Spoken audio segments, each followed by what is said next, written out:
Welcome to the best comic book related podcast in the YouTubes, the interwebs. Welcome to the Comics Aficionados, everybody, right here on Thinking Critical YouTube. Got a lot of exciting stuff to talk about. It's been an interesting week. We had big rumors. Super rich fans are going to buy DC Comics. When are they going to sell? We've also had Todd McFarlane announced the Spawnverse is coming out. We also got information about Diamond Comic Distributors shut down their overflow warehouse in Mississippi.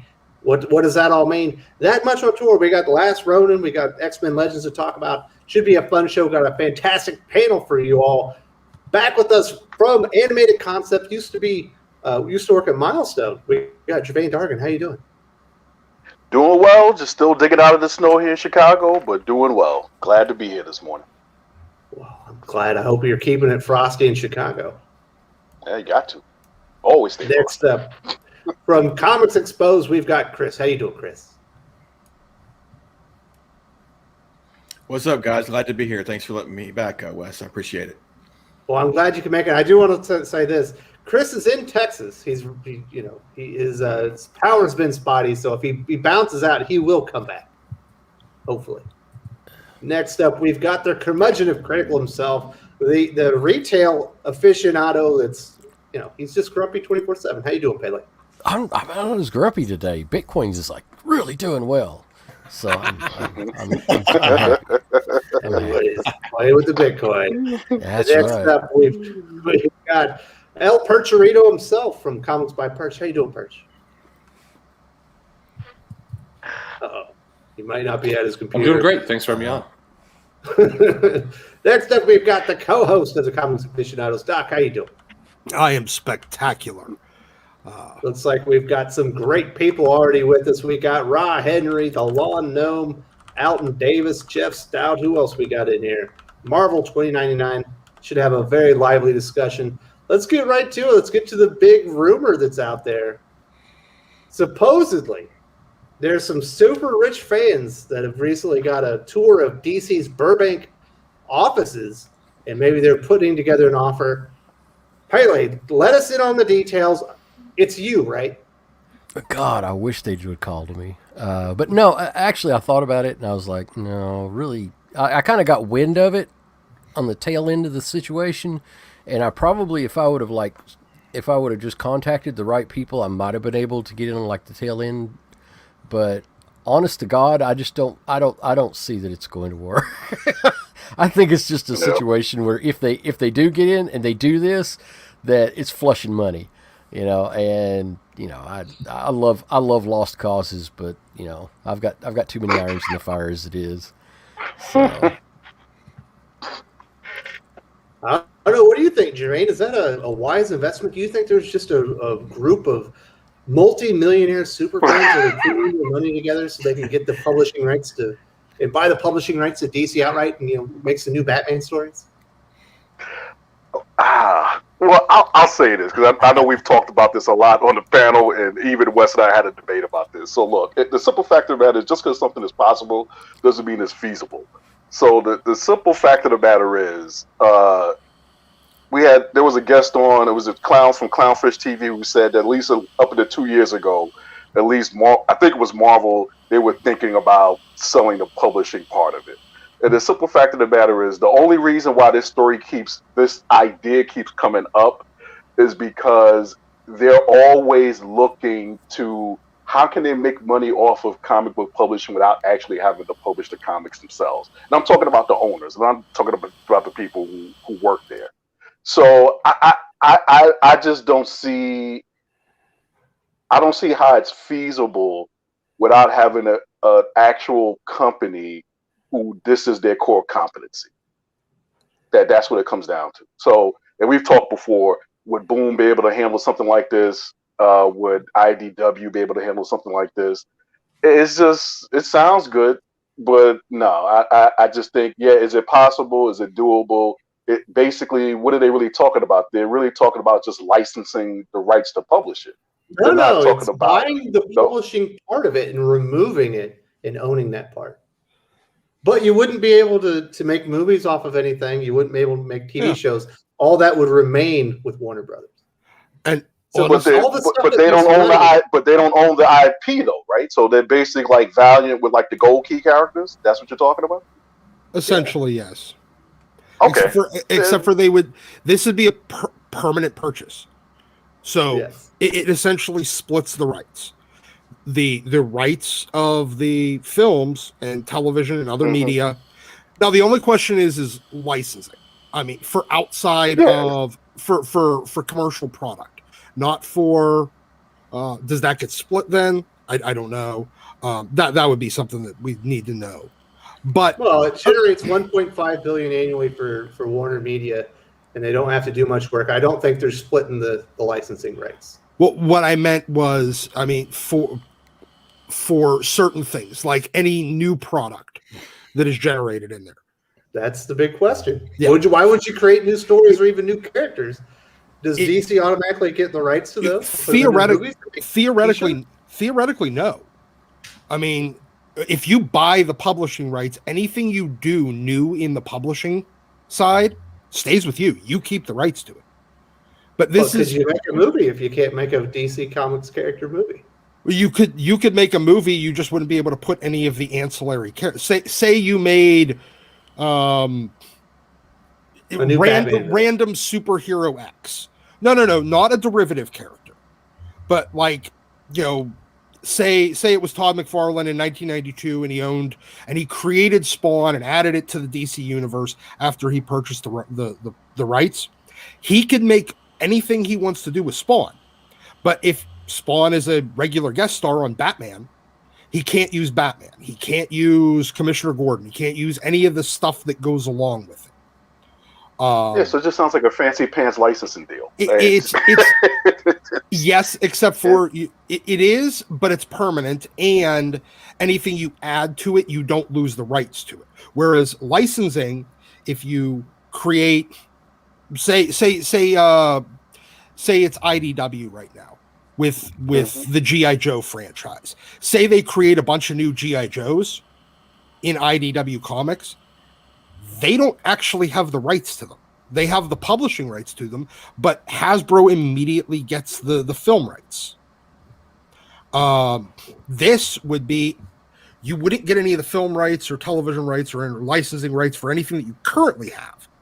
But anything you add and create that's not derivative, you would keep that. And then if, say that new superhero that you create in the DC universe becomes ultra popular, now AT&T has to license it off of you to use it into the Batman movie. So it would get ultra complicated. It's already ultra complicated. Oh yeah, it's already. Can DC sell the agreement that they have with Alan Moore about Watchmen to another company? No. Exactly. Yeah.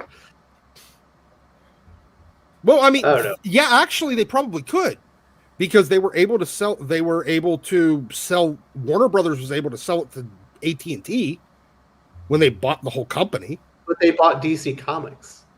Yeah. Well, no, they bought.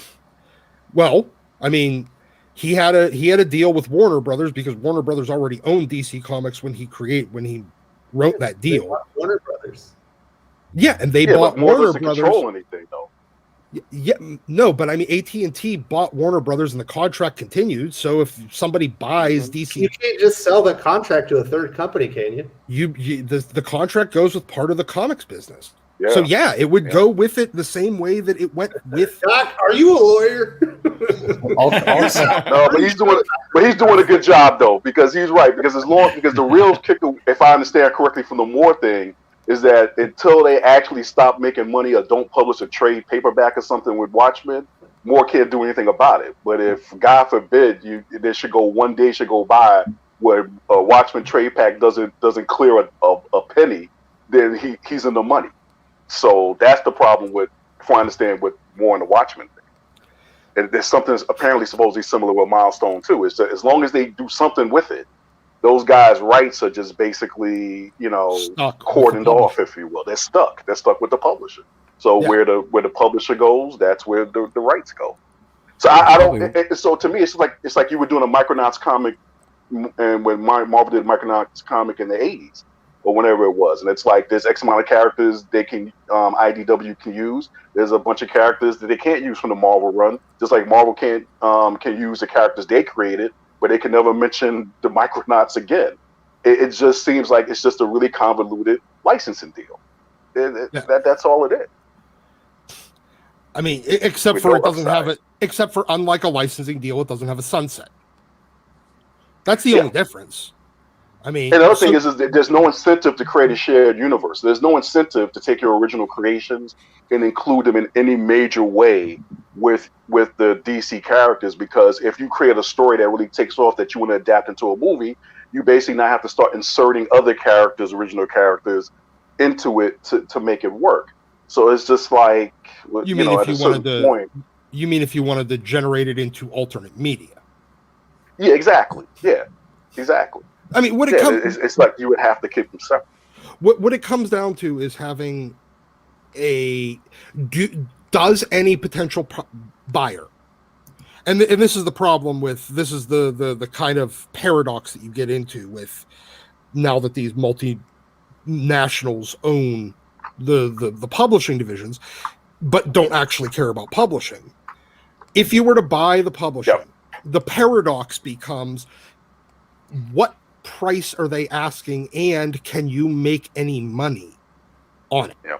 Like, can you, because their ask price is going to be so high that you essentially can't make money unless you have absolute faith that you can turn their publishing division around and make it a profitable, after the purchase price, you make a net profit on it. And it's a sustainable profit. I don't know whether or not that's possible.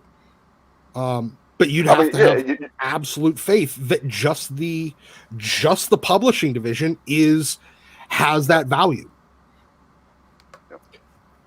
So Perch, are you here, buddy? Yeah, I'm here. I apologize, everyone. So thanks for having me on. And I don't know, I had to reset the network. It happens from time to time, but thanks. I've been listening in. So. Is it this simple? Because it feels more complicated. No, I mean it is complicated, but I mean the problem is it's too if it's too cheap, it's not going to work for the owner. If it's too expensive, it's not going to work for the buyer. There's no way to make this math work one direction or the other right now with what's being floated. I was listening to the conversation earlier. Absolutely, the contracts flow with any kind of sale or purchase. It's no different than an employment agreement or a distribution agreement. That's part of the overall piece. You can choose to renegotiate, and sometimes contracts have a clause that say in the event of a sale, terms have to be renegotiated. But we know that's not the case here because contracts are already moved from one place to another. So it's the problem is it's too messy. No buyer would want to come in and pay $2 billion to inherit this with the kind of strings it has. And DC has already shown that they're not willing to let this thing license out for cheap. Or AT&T. So it's at this point there's not a deal that can be made. Well, Chris, do you find that is that a bummer? Were you excited at the idea? Maybe some super fans with a little bit of coin, maybe we're going to get the rights to publish DC Comics and turn things around. Dude, this is easily the best piece of fiction that was published in the last week. Easily. It was awesome, man. Rich Johnson, whoever it was, they trolled comic fandom for everything they were worth. And there is no Yancey Street gang full of millionaires or Bitcoin millionaires about to come around and buy up DC Comics. Robert Kirkman ain't going to do it. Todd McFarlane ain't interested in doing it. He ain't going to touch it with a 10-foot pole. There's no Steve Geppe's not going to do it. Bill Gates ain't going to do it. Elon Musk is not going to do it. Nobody's coming. DC Comics. Nobody is coming. Nobody is coming. There is no savior for this situation. You know why they won't? Why? No, because they're millionaires and they know better, and that's because they're millionaires. Exactly. Yeah. Seriously, exactly. They got to that position with some smarts. They're not going to waste money in a situation like this, and it's kind of sad, especially if DC can't right the ship. If DC can't get some things back on course, or at least get back to appealing more to their core fan base. From what I'm seeing, no. It's a nice fairy godmother's tale, but she ain't showing up anytime soon. I'm here to tell you that. To Chris's point, back in the 90s, Mark Silvestri, when it came to the Transformers license, that's why he walked away.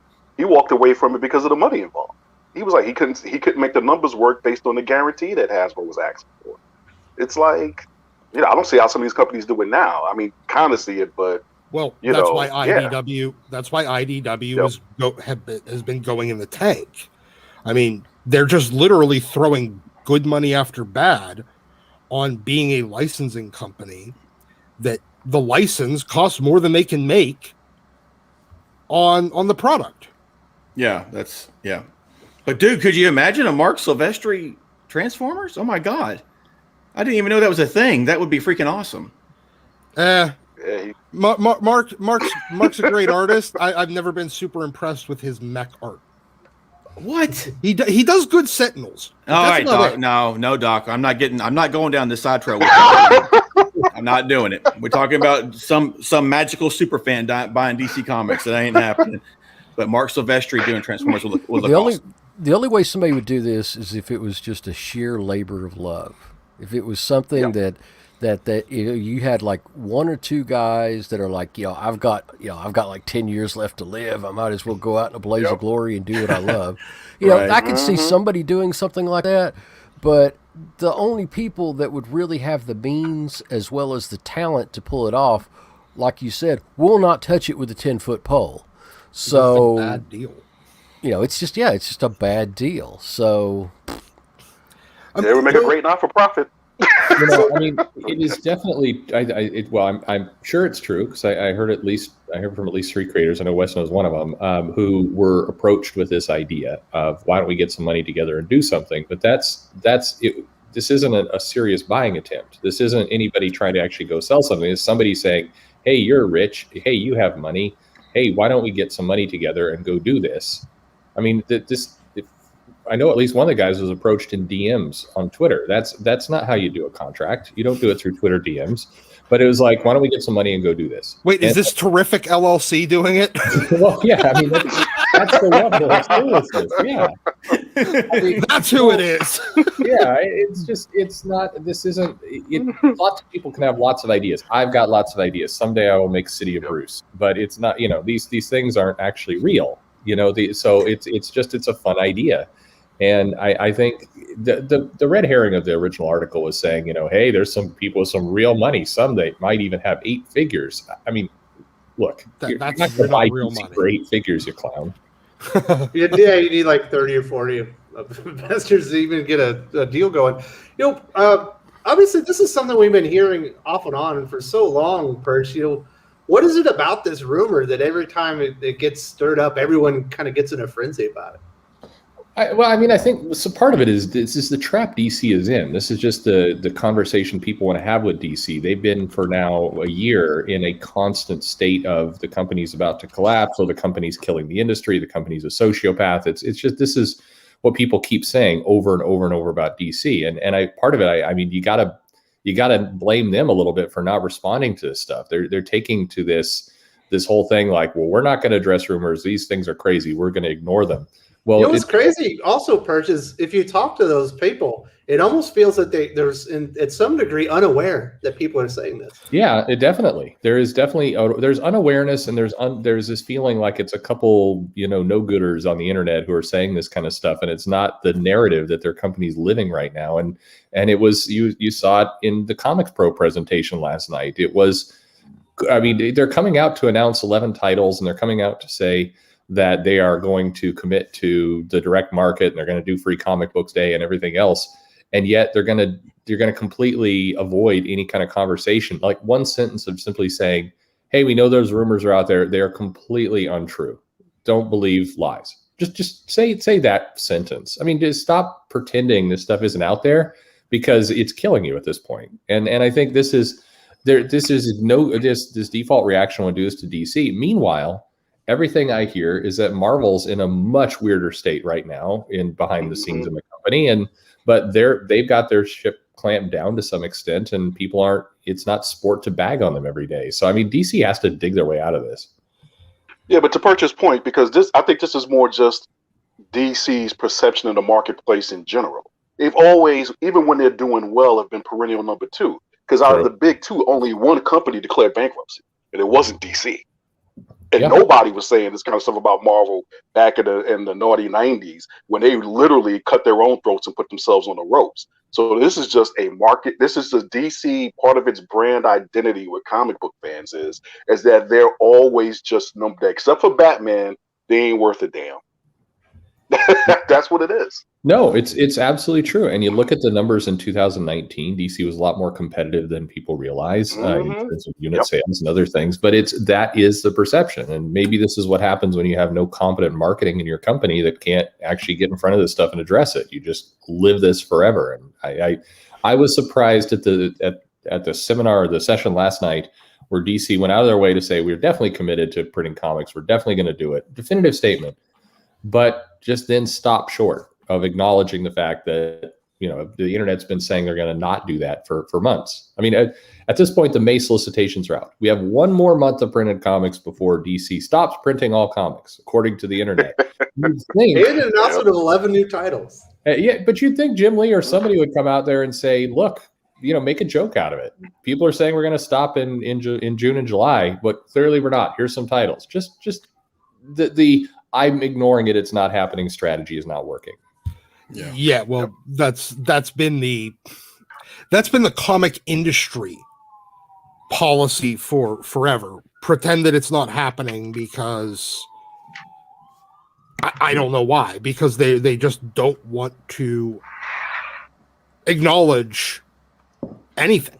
Like the comic industry's a way of dealing with any sort of negative anything is the fucking ostrich method, and it has been for 30 years. Stick their head in the sand and wait for it to go away. Yeah, absolutely. I don't think you need to address every rumor, but you need to when it's clear that it's out of control, when it's clear that that's how your company is being defined, you need to get in front of it and do something. This is basic damage control. They should hire the guy that handles the Wendy's Twitter. Yes, and they can just troll and clown everybody. They absolutely. I mean, at this point, with kind of the dynamic of comics and fans and everything else, hiring the Wendy's spokesman would be perfect. Yeah. Hey, Professor Murph makes a comment here. YouTube is the way to market comics now. There is some validity in that, but it's not the only way, and it's not even the preferred way for some people, and especially from what we've just been talking about with DC Comics and stuff. I mean, good Lord, do a press release at the least, and say something about these rumors that have been floating around, and give people some type of idea of what's going on, or at least what is not going on. And it's ridiculous how this stuff is just allowed to stay floating in the air. I mean, you guys are talking about just being on the ComicsPRO thing and DC not even saying anything about that. That is ridiculous. That is so ridiculous. I don't get it. And I'm not surprised. It's just really irritating at this point that there's no type of leadership stepping up and saying, no, here's 11 new titles. We're here to stay for the future, for the foreseeable future, whatever they want to phrase it, and just squash that kind of stuff at a moment's notice. It's just ridiculous that it's stuck in the air this long.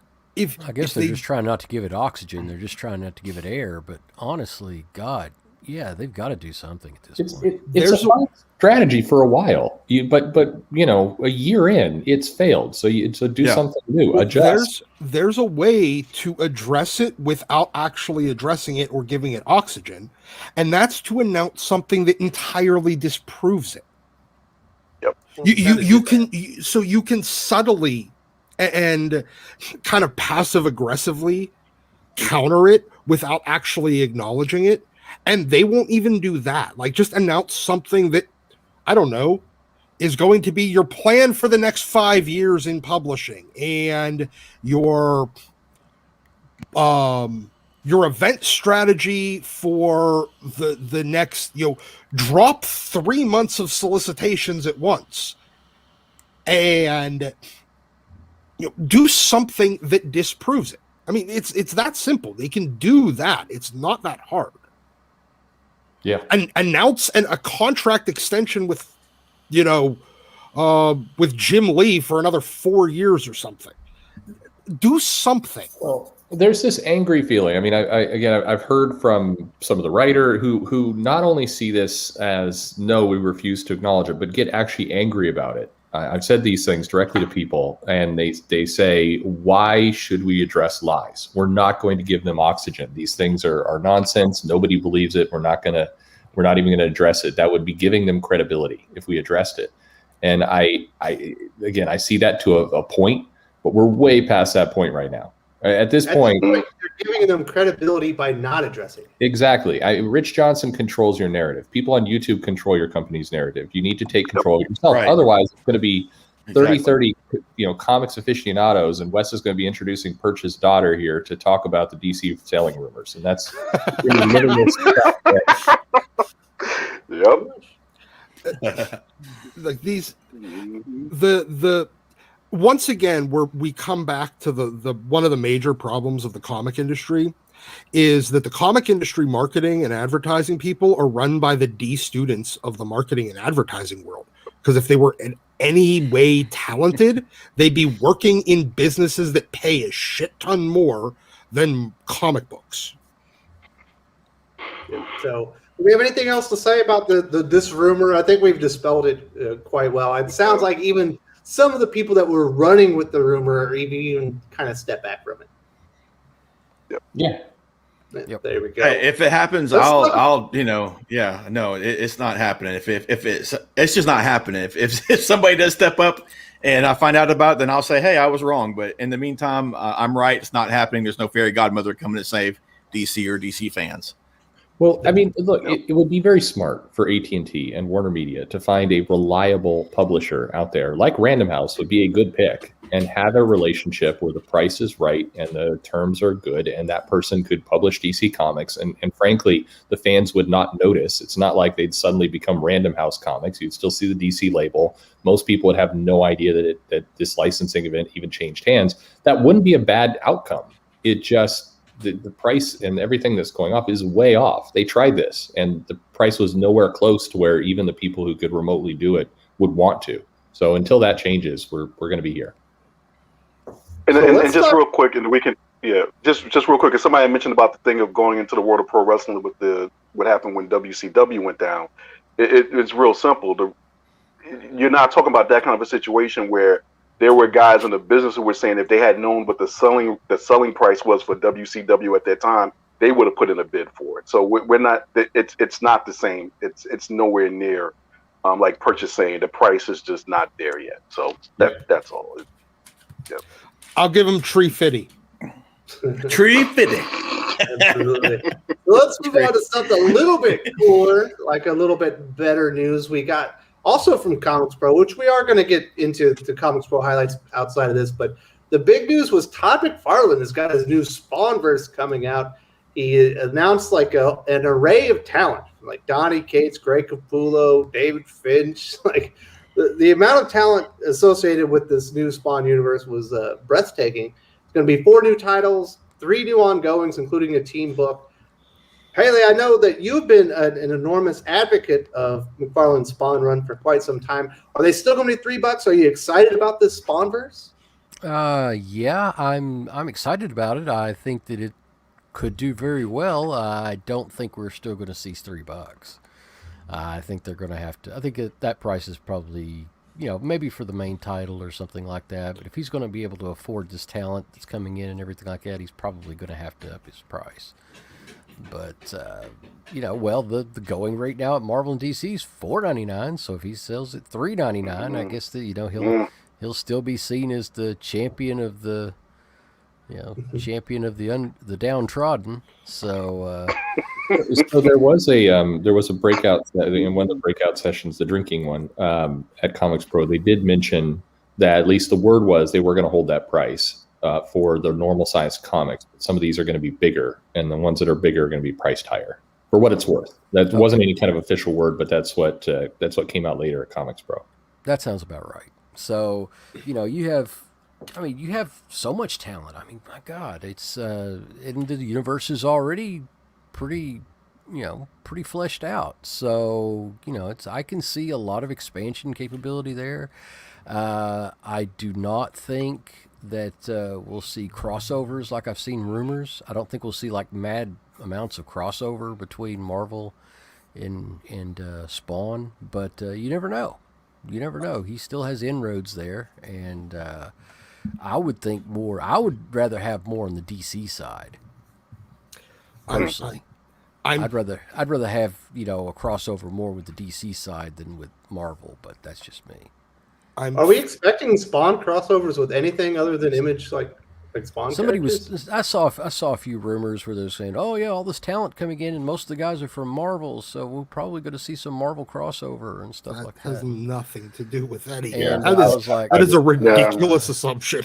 But anyway, I just saw that. I was like going to address that. I don't think that's going to happen. But anyway, it looks great. I'm looking forward to it. Anything that brings more Spawn into the world, I'm happy with it. I'm just look. I enjoy the Spawn comic. I started picking it up again right before 300. I've been reading it since. It's pretty good. I mean, it's got some weak points. I'm just failing to see what the long-term appeal of like. This would be like having your entire universe based on a bunch of flashes. I don't know. I mean, I'm failing. I feel like it's severely lacking in uniqueness and like having. Listen, one of the Spawns is a gunslinger, though. Yes, but they still all look the fucking same. That's my point. And they all have they all have the same power, like essentially the same power sets. They all generally look the same. They all have the same villains. I'm not sure what the appeal is other than, okay, cool, you can have an entire universe of flashes. I mean, it's the same thing. I maybe somebody else can explain this to me. I think Chad has here with his comment. Yeah, I think Chad. Yeah. There you go. Is it DC based on Batman and a bunch of Robins? Yeah, It still has Superman and Wonder Woman and Flash and Green Lantern and you have they're not all guys that are swinging around on ropes and beating up criminals in the back alley. I mean, not really. Not yet. Yeah. Well, I mean, yes, currently right now that's all they're publishing. But no, I think people I've heard this before. You hear this in the shop a lot. I mean, I think people either get into kind of this concept of horror superhero fantasy Spawn, or they don't. And there are other characters in there. There are other parts of his universe that are not just Spawn people. But Spawn is the center of it. That mythology, that character, that design is the centerpiece, and it's either really cool to you as a concept, and so you love all the multiverse of different type of Spawn images, or you don't, and it's pretty binary. I don't find a lot of people who are passively into it. You're either you love it or you don't. Because I was thinking, okay, when I heard, I like the idea of him expanding the universe a lot. I mean, it sounds great, except for I was expecting maybe some Sam and Twitch and some, Violator and, or something else an I Angela. don't know where the direction is going, so it might be something else in there. Yeah, I think there will be more titles announced. Yeah. So more, yeah, but also, okay. but McFarlane said that the premise of it is to basically, because since Image is kind of like the Al Qaeda of the comics industry, everything's so decentralized, is that if it were all controlled, that Spawn would basically be their Superman. So he's saying that he believes Spawn is big enough to have a Spawn title, being a team up book a la Justice League, being a Image Comics Presents book where Spawn teams up with a bunch of guys. The question is, he's saying that he thinks his character brand is big enough to stand along Superman, Batman, Wonder Woman, etc. We'll see. I'm not gonna, if he has that much confidence in it, hey, brother, by all means, go ahead and do that. I don't know if Spawn is a big enough character brand to do that. I think but that's essentially what he's pitching. Yeah, I think it's possible, Gervain, that he could have that kind of power with doing this, but that would only happen if Todd McFarlane was actually drawing some of this stuff. Or Capullo. Yeah. Or Capullo. Yeah. Yep. Yeah. Capullo would be nice, but I mean, Todd is still a huge draw. Yep. I mean, Yes. I just if he were to like put out if one of these titles he did the first issue of completely, I mean that would be huge. It would be Berserker number huge, just if not bigger. I'm actually not surprised to hear about this now, especially after he had a $3.5 million Kickstarter for his statue. I'm sure some of that is going towards this endeavor at this time, and I suspect that in the future, should these titles wane in sales, that we would see another Kickstarter for something else to kind of pump funds. And what does Spawn do monthly in terms of sales anyway? It's actually pretty solid. It's been in the top 10 for the last year. Yeah. Okay. All right. I mean, So it's at least doing. we're talking like, 70s, 80s. So Yeah. okay. I mean, for an image book on that's not a number one, like not a mini series or a limited series, it's doing very, very well. So, Perch, one of the big things that was announced was all this creative talent. I think people are seeing Donnie Cates, like, oh, Donnie Cates is going to be writing one of these issues.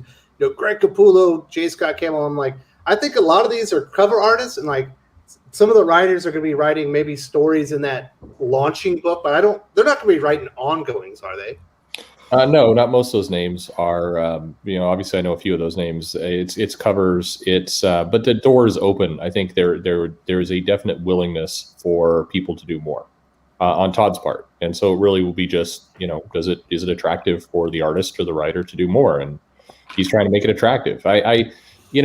Spawn is not at the level of Batman or Wonder Woman or Superman in terms of recognizability, but the only way for it to be is to do what he's doing now. So he's doing the right thing. Build your universe, see if you can get that attention going, see if you can take it to the next level, and disrupt the industry a little bit. It is interesting as Donnie Cates has some tension with Marvel, or seems to have some tension with Marvel at the moment. This announcement, I'm sure, doesn't help any of that. So it'll be interesting to see where all this goes. But yeah, a lot of these creators are going to just be stopping by for covers or for, a short story or something like that. But he is laying a business foundation. He's getting agreements in place with these people that make it easy to do more if they want to. And he's going to try and be out there with cash, bringing talent in. That's his ambition. But they've done this before, though, right? Oh yeah, yeah. But it's never taken because they've never really committed to it past more than like 2 years, and they kind of give up. Yeah, and this is a 2-year plan that he's pretty solid on, and so he's going to make the bets. He's got the cash to do it. He's got the ability to do it. He's got the network connections to do it, and he's striking at a time when there's a lot of uncertainty to the industry. So if you're a artist out there and you are thinking, am I going to get on this new Batman book, or am I going to get this Marvel gig extended? Right now the big two are doing everything in like 6-month contracts. So, if you're somebody like that and Todd McFarlane comes along and says, hey, how about I just guarantee your next 2 years? That's going to be really appealing. He is absolutely striking at the right moment. Well, what are you talking about in regards to friction between Cates and Marvel? I guess I missed this memo. No, he's been promoting crossover and some of this other work, and there's been talk. This is all gossip, but there's been talk that, and you could see it in some of the things that Marvel has promoted. I'm sure he's still a very valuable creator for them. He's still somebody that they want on their books because he sells, and of course he's on their biggest event right now. But he's spending a lot of effort promoting things that are not Marvel, and that has definitely irritated some people at Marvel. Well, yeah, he should be. But going back to the point here, Cates and Capullo, reading Venom and King in Black, I see Cates. I see where Cates could be a potential writer for Spawn. But if they were to do something like Cates and Capullo on a miniseries or something like that in the Spawn verse, dude, that would be pretty cool. I think that if he wants to make this, and make Spawn his Superman, he needs an actual Batman and an actual Wonder Woman, not Supergirl and Superboy. That's what my point here. Is there going to be a kid Spawn issue? I think there already has been a kid Spawn. I'm just waiting for Spawn, the dog Spawn. Yeah. And maybe the cat Spawn. Yeah, but McFarlane does acknowledge though that the only way you're going to find out if Spawn is the kind of character brand he wants it to be is you got to do it. So I give him credit for that. Is that you have to do it. I mean, let's not get it twisted. Believe me, I was a huge fan and still am of the Spawn animated series. Not so much the movie, but I think they can do another reboot and take a shot. So if he's in any way coordinating this with more of a larger media blitz, I mean, Spawn is capable of carrying like a multimedia, being a multimedia franchise. I mean, it's definitely more adult and it's not as mainstream as some other things. But he is right. He's got to at least put his foot in the water and see if the brand can go beyond him, even as an artist, even if he's not personally doing a lot of creative stuff with it, because that's the only way that he's going to get to that Superman brand. It's got to be like a bunch of fathers at some point to Spawn and not just him. So, kudos to him for trying it. Yeah, definitely. He just needs more characters front and center in this launch that don't all look the same with the same red and black. I'll give you design. that. Yeah, because I thought Sam and Twitch and things like that were going to be part of it too, or even like you said, Violator, and there was some. I mean, even Medieval Spawn would have made a little bit more sense than the Gunslinger, but I guess I don't read Spawn, so I guess Gunslinger's the one. Angela would have been. They don't have Angela. What happened with that?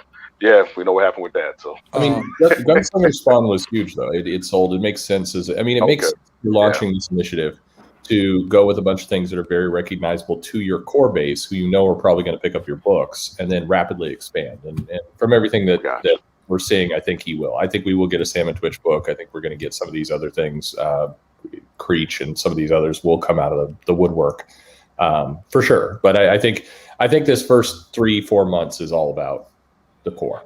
I still think that they need to launch with a little bit more unique design stuff added in as front and center, so that it's Spawn instead of Spawn ish. Everything is Spawn ish. Well, yeah. It's a business, and Donovan's absolutely correct here. This talent is going to expand beyond, but he's making a bet, and we'll see if he's right or not, that Spawn is a huge property. People know it, people recognize it, and he's going to use the power of that brand to establish these new books, grow the umbrella, bring new people in, get these new characters out there, and so. It's a strategy. I hear what you're saying, Doc. Maybe you should have some more variety out there in the beginning. And I would suspect in this anthology book, you will see more of that stuff coming out. But right now, it's all about pulling in the Spawn people. And when you're selling 70, 80,000 copies of your book a month, you're above a lot of the big two. So that makes sense. That's not a wrong strategy. We do need the Spawn bunny though. Tim Lin can do it. Yes, definitely. City of Spawn. Perch, do you think it's kind of strange that they're also launching their own shared superhero universe at the same time, or like, why don't they just launch them together? I would love to know the background on. I would be willing to bet there was not coordination happening, and I'll bet there was some. I'll bet there was some anger somewhere behind the scenes in all this. When I saw this announcement, I was like, "Is that the shared superhero universe?" Because I thought that was Radiant Black. Then I realized it's two of them. Yeah. Yeah, I feel like Kirkman's doing his thing and Todd's doing his thing, and I suspect there's some uncomfortable conversations happening with the others. I don't think there's enough. I don't think there's a room big enough for their egos. But no, I'm just kidding. I love Todd to death. But they do have very strong personalities, and I could see where they would butt heads.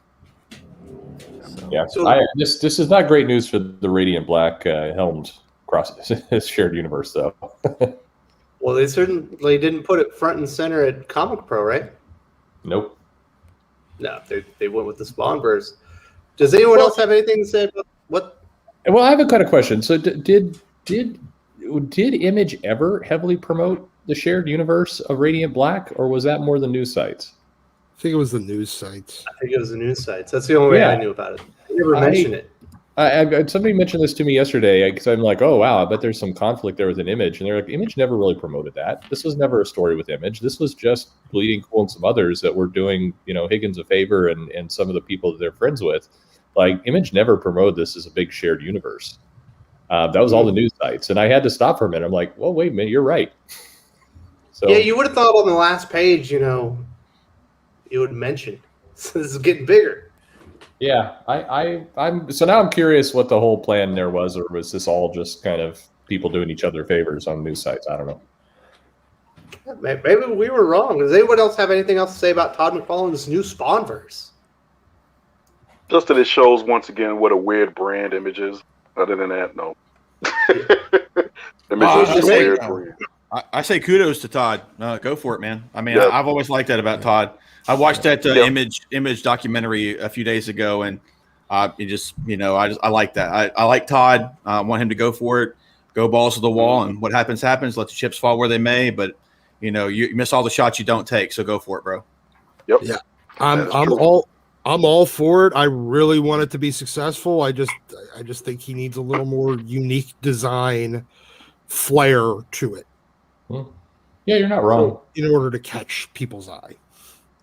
We're going to stick with independent comics. I don't know. Gervain might have to leave here. We're going to talk about the TMNT, the last Ronin number 2. We're going to talk about some spoilers. Are you going to be all right, Gervain?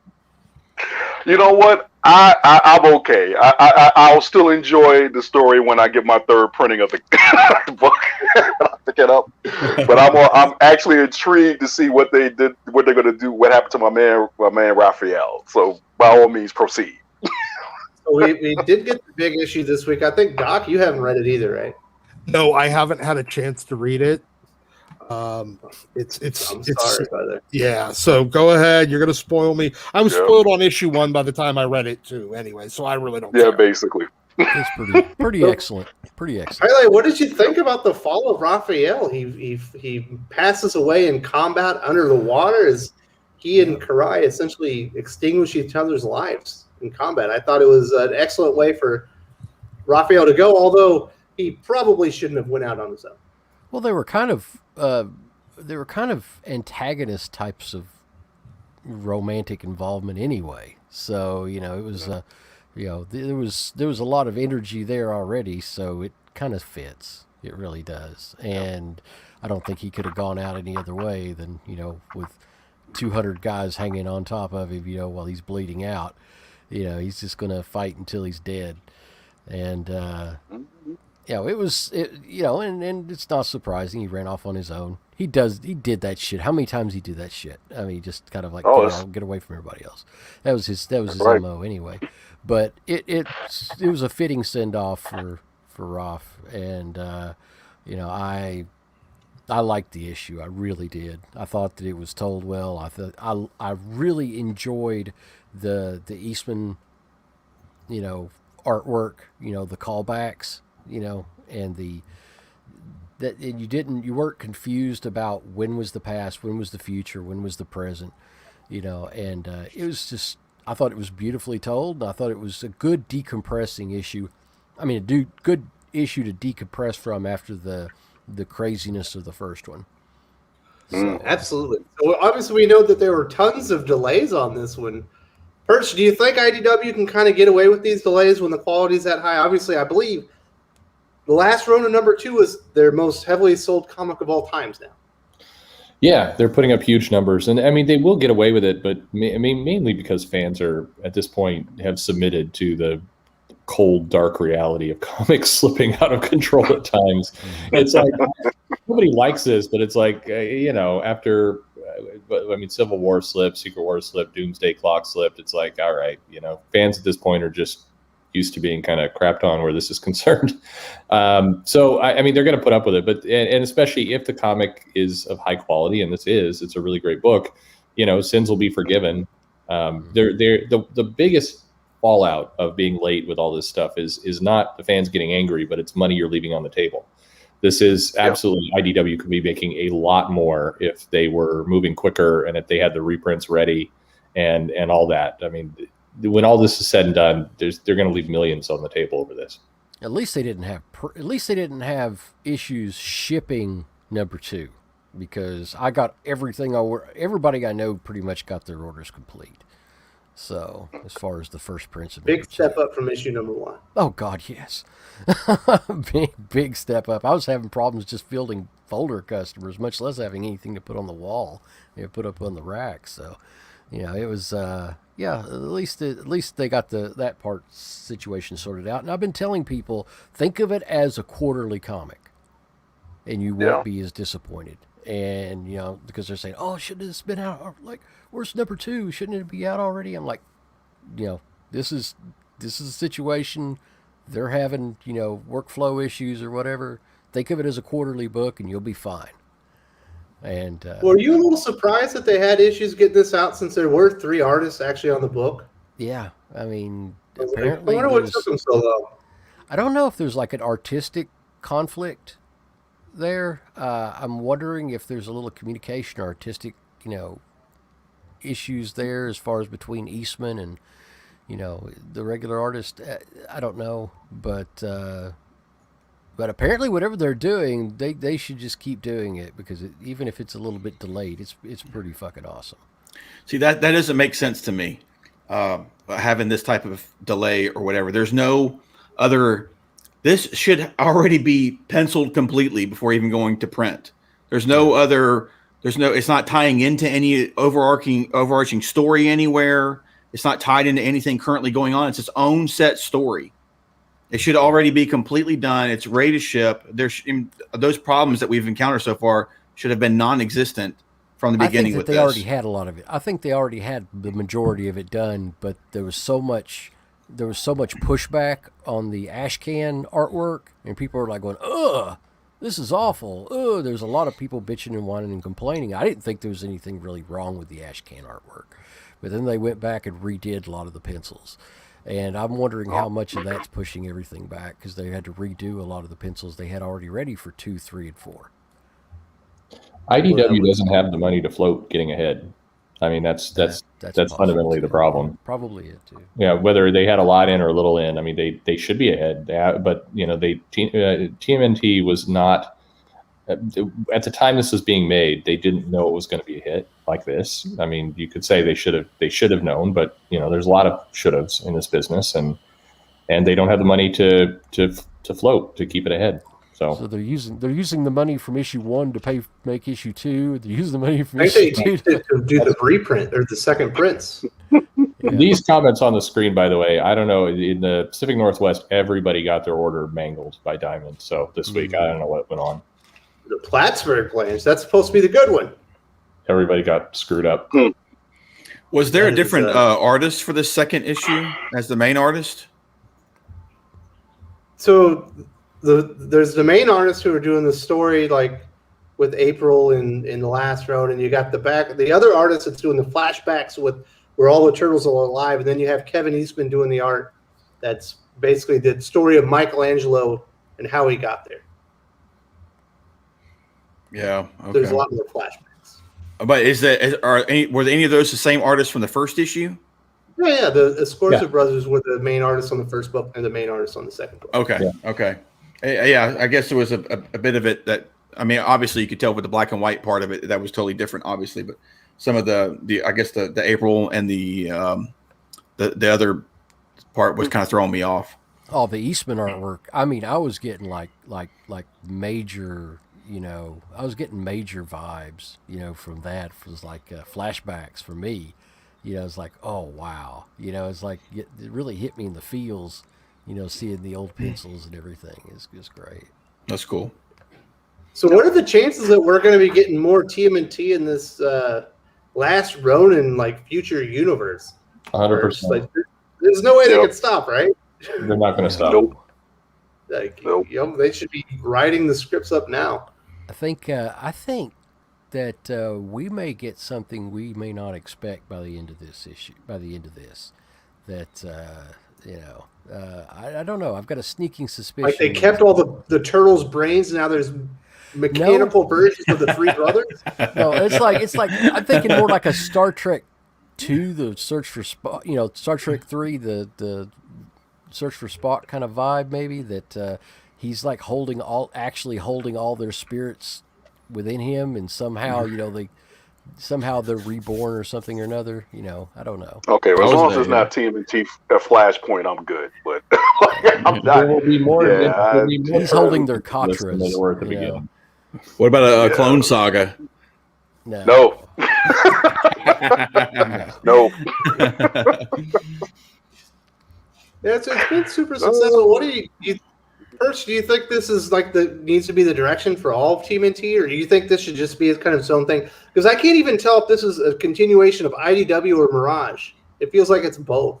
Yeah, no, they're merging it up. They shouldn't make this the everything. I mean, that's a good way you kill it all off. Is you don't learn the lesson of excess and you just keep pumping it out. But definitely they should do more. They just get good quality on it. Make sure that every time you do it, you're going to sell more than 100,000 copies, and just be careful. And absolutely, Jamie was correct there. they are kicking themselves for not crowdfunding it. Absolutely. Yeah, I agree with Jamie there. Yeah, they probably would have had it pre-ordered and paid for. Yeah. Exactly. The first print. Or snorted all the money they got and be in the same position they're in. Oh, yeah. Or used it to produce a new TV show. Yeah. Image in the 1990s. Yeah, it's been crazy. Yeah, I was really impressed with the story. Obviously, it's really sad to see Raphael go, but I'm definitely enjoying The Last Ronin. Does anyone else have anything else to say about Last Ronin? We kind of got into some of the major spoilers there. Were you guys upset to see that April O'Neil was missing body parts? Nah. Mm. Nah. Uh-oh. Well, I say this. It sounds like my boy Raphael died the way he lived, so that I guess that's fitting. He went out in a blaze of glory. Yeah, He went out in a blaze of glory. Yeah, bro. Absolutely. It sounds like Michelangelo has not forgiven him yet. So let's Not move even over the least. He's like throwing to one of kettles the. Yeah. Let's move over to the other big story we had. Diamond Comics. We were just talking about them, and this is going to be kind of ongoing. Like people are going to start seeing. I guess don't expect your comic shipments coming in next week. They just because of the weather, but they also closed down like the overflow warehouse and distribution center that's near the Olive Branch in Mississippi. Obviously, it's a lot smaller than the regular Olive Branch, so they've got a little bit less capability as far as that region goes. We're seeing that apparently they've damaged everything in the northeast. I don't know, Perch. What do you think? Are these bad news, or do you think maybe Steve Jeppy is selling off assets so he can get some money together and buy DC Comics? That's exactly what he's saying. No, this is bad news. Yeah, I mean, it just tells you the state of, especially comics journalism, that we got 50 DC is dying stories to barely a mention of this one. I mean, this is a more screwed up story. You and I've talked about before. If Diamond collapses, it completely fucks the industry. Sorry, children, but it is a bad thing. And so closing distribution centers is not good. You can't spin this as they're going to just optimize things and it's going to be more efficient for getting product out. That's not how distribution works in this case. And no, this is bad. The comeback is not, bigger than the setback in this case. They're continuing to suffer. Yeah. And it's going to hurt everybody. At the same time, maybe Lunar, pardon my expression, pull their head out of their ass and start offering better terms so that other companies can come in and do it. I've now heard from several people who've tried to get business going with Lunar, and it's on the business side, it's just that the terms aren't there for a insurgent. You gotta this is a very screwed up situation all around. Does anybody know anything about UCS? Because from what I had read, that UCS got out because apparently they were like what DC was asking them was a bridge too far. So does anybody know anything about that? It was kind of like a temporary situation to begin with, from what I understand. They hadn't really intended to go on for a long period of time with that. Plus the fact that they never really they weren't set up for that. They're okay for doing the because UCS was Midtown, right? Right. Yeah. Yeah. They're set up to handle, the subscription service stuff with how little there actually is left in the comics industry. They're not really built for that kind of bulk stuff. Yeah. Does that same thing apply to does that apply to Lone Star Comics as well? MyComicShop.com, would they find themselves in a similar situation? Because I was really surprised they weren't brought in at some point. Yeah, as another. Well, you know what? I'm not sure about Lone Star, because they do still have. See, now the benefit that Lunar has with being, what are they, DCBS? They're basically, they don't have a storefront. They don't have to also manage back catalog. They just handle new comic distribution. Gotcha. They don't have, they're in a position where expanding was essentially doing the same thing that they already do, whereas Midtown, Lone Star, they're adding something. I mean, they're expanding a fringe part of their business, not their basically core competency. Yeah. There you go. Yep. In the same way that Mile High would be in the same situation. They're fine with managing backstock and shipping out orders but even they're slow. If you buy something backstock off of My Comic Shop or Mile High, because Mile High is still acceptable if you're trying to find something obscure, super obscure, kind of, and also good if you like using websites from the GeoCities Angel Fire era. Oh, geez, come on, man! From 1990, if you like using a website from 1994, it's perfectly good. Those are the best. Those are the best, man.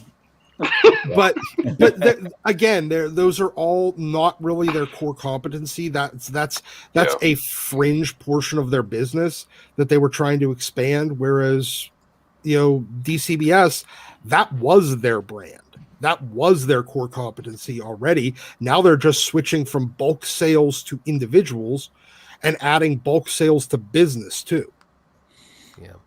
Yeah, because I probably was giving maybe DC too much credit, because I always thought that, okay, even if Pele said, the UCS part of it was temporary, part of that was just to kind of kick Diamond in the balls for a minute, and then basically set up a three horse race.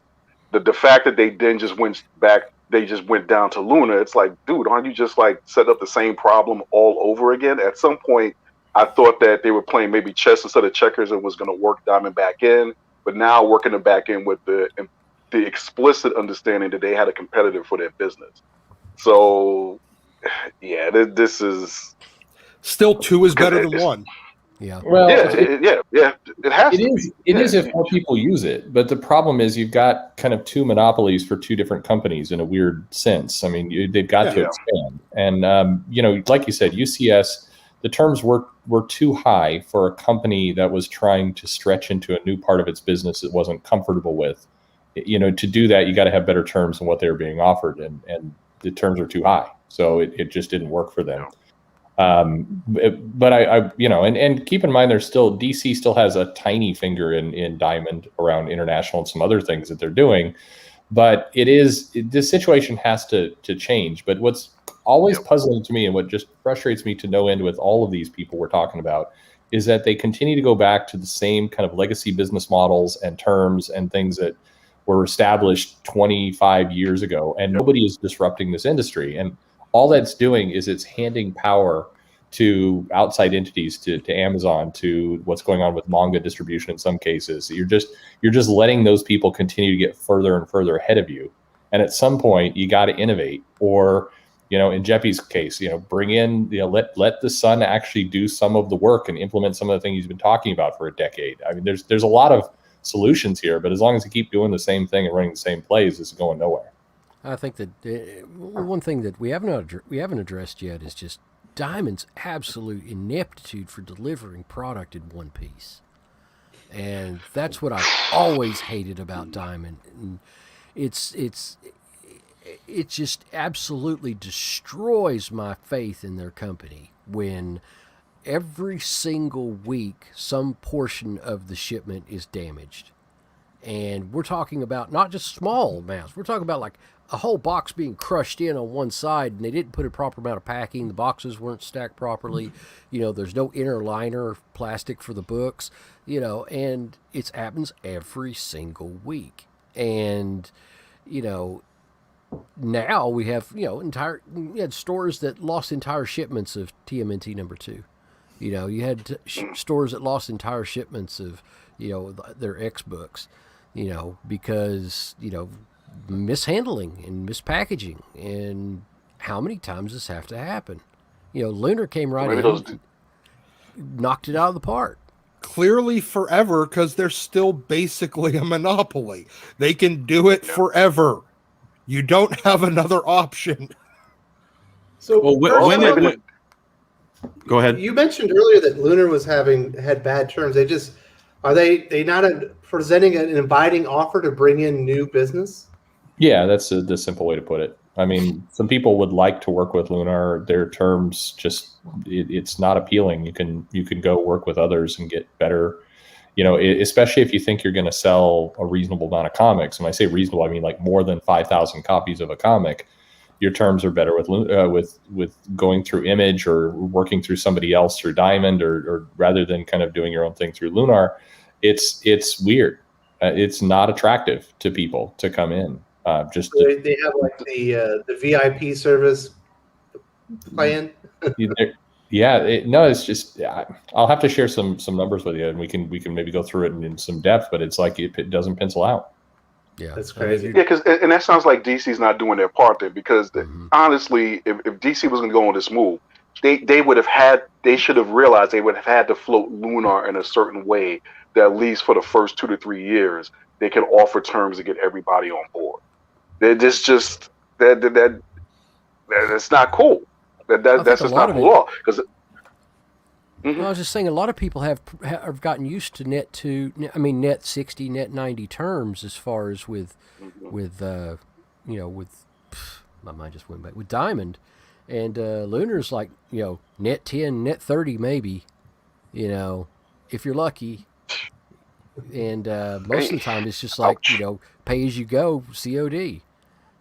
So yeah. So Tevya has a question here. How is Diamond going bankrupt bad? You stop getting comics. Yeah, there's no one to fill the void. Yeah, everybody only works with DC right now. Yeah, everybody scrambles to kind of go to Lunar. They're not equipped maybe to handle that sudden, immediate onslaught, and you get no comics for several months. That's what that means. And also, then Diamond you've got is too big. Yeah, and then you have a new Diamond's too big to fail. Yeah, sorry, we were talking over each other. You're absolutely right, Gervain. Yeah, Diamond is at this point too big.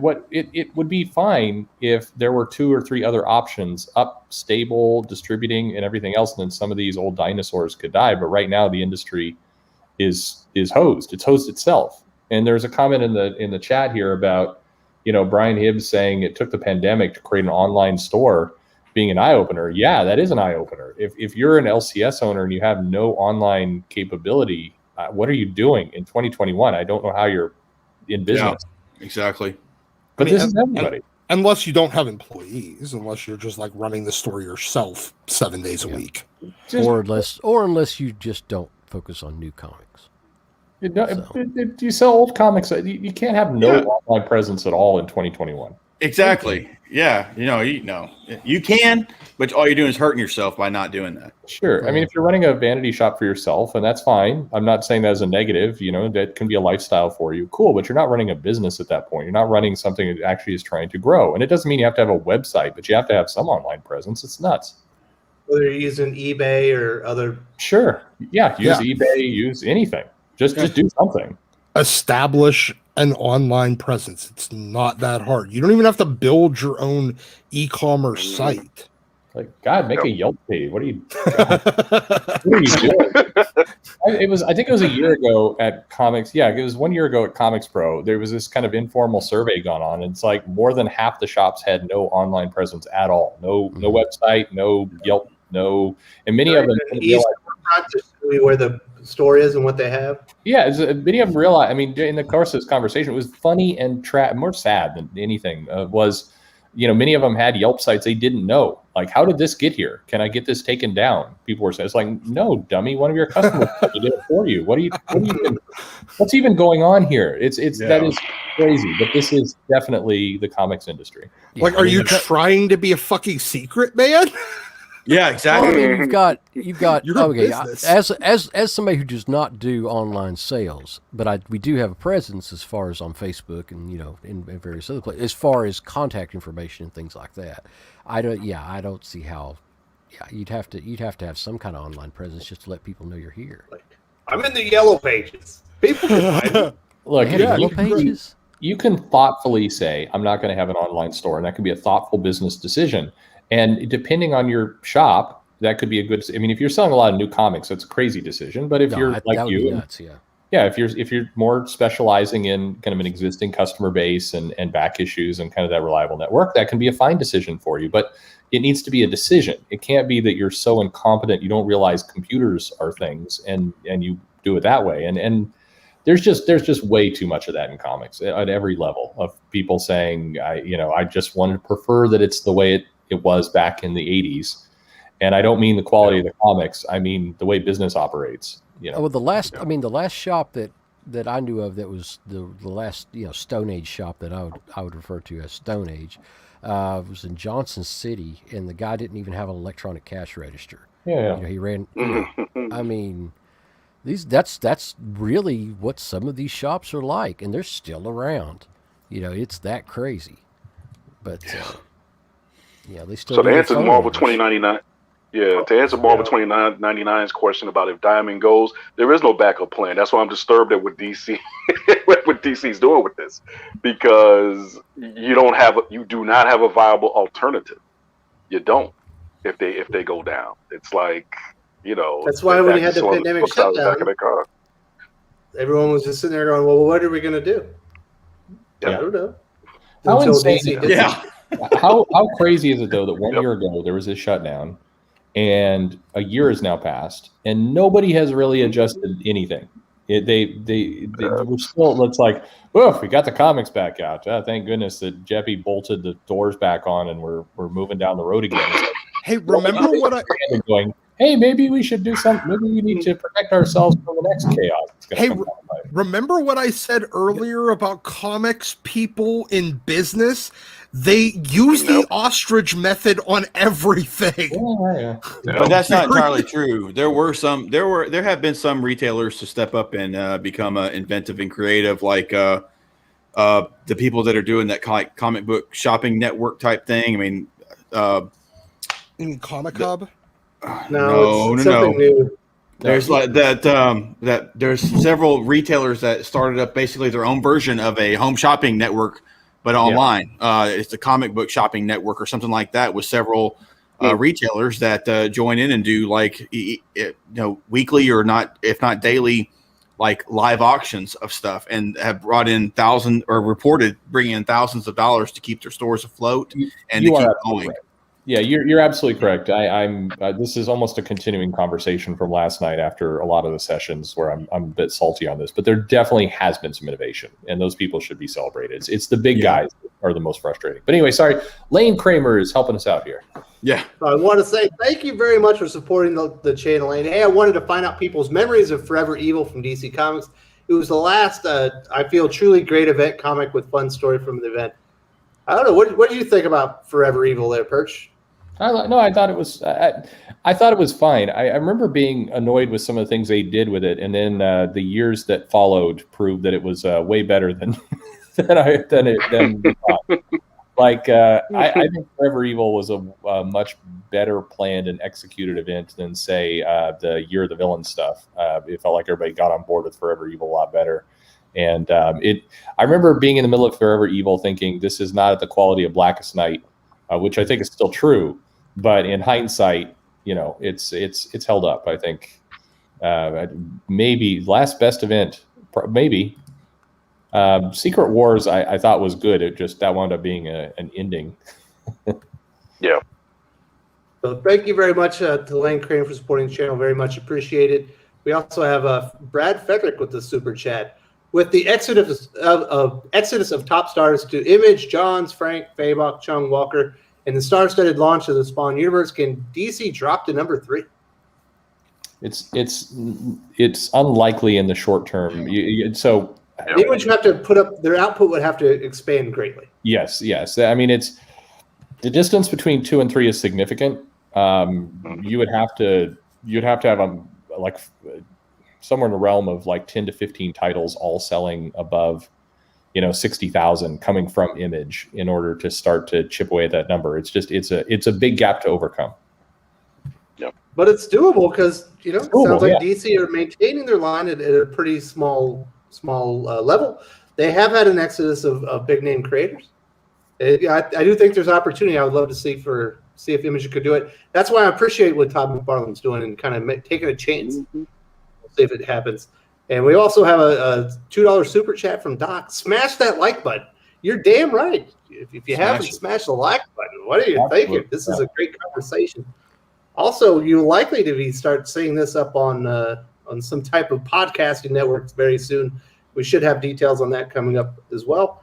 And if you're here for the first time and you haven't subscribed and you like comic book news, reviews, and great debate like this is the channel for you. Make sure that you subscribe. It's fun, yeah. Absolutely. So, Smash. are we done talking about Diamond Comics?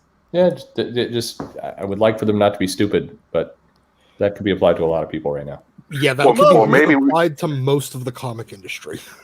Or maybe we can get the DC super sale guys that could redirect the energies this way. They might have a little bit of a better shot than buy a DC, start a third distributor. It's like, man, that'd be the way to go. So this kind of ties into what Perch was talking about earlier. We got ComicsPRO going on right now, ComicsPRO 2021. This is the first one ever that I guess it's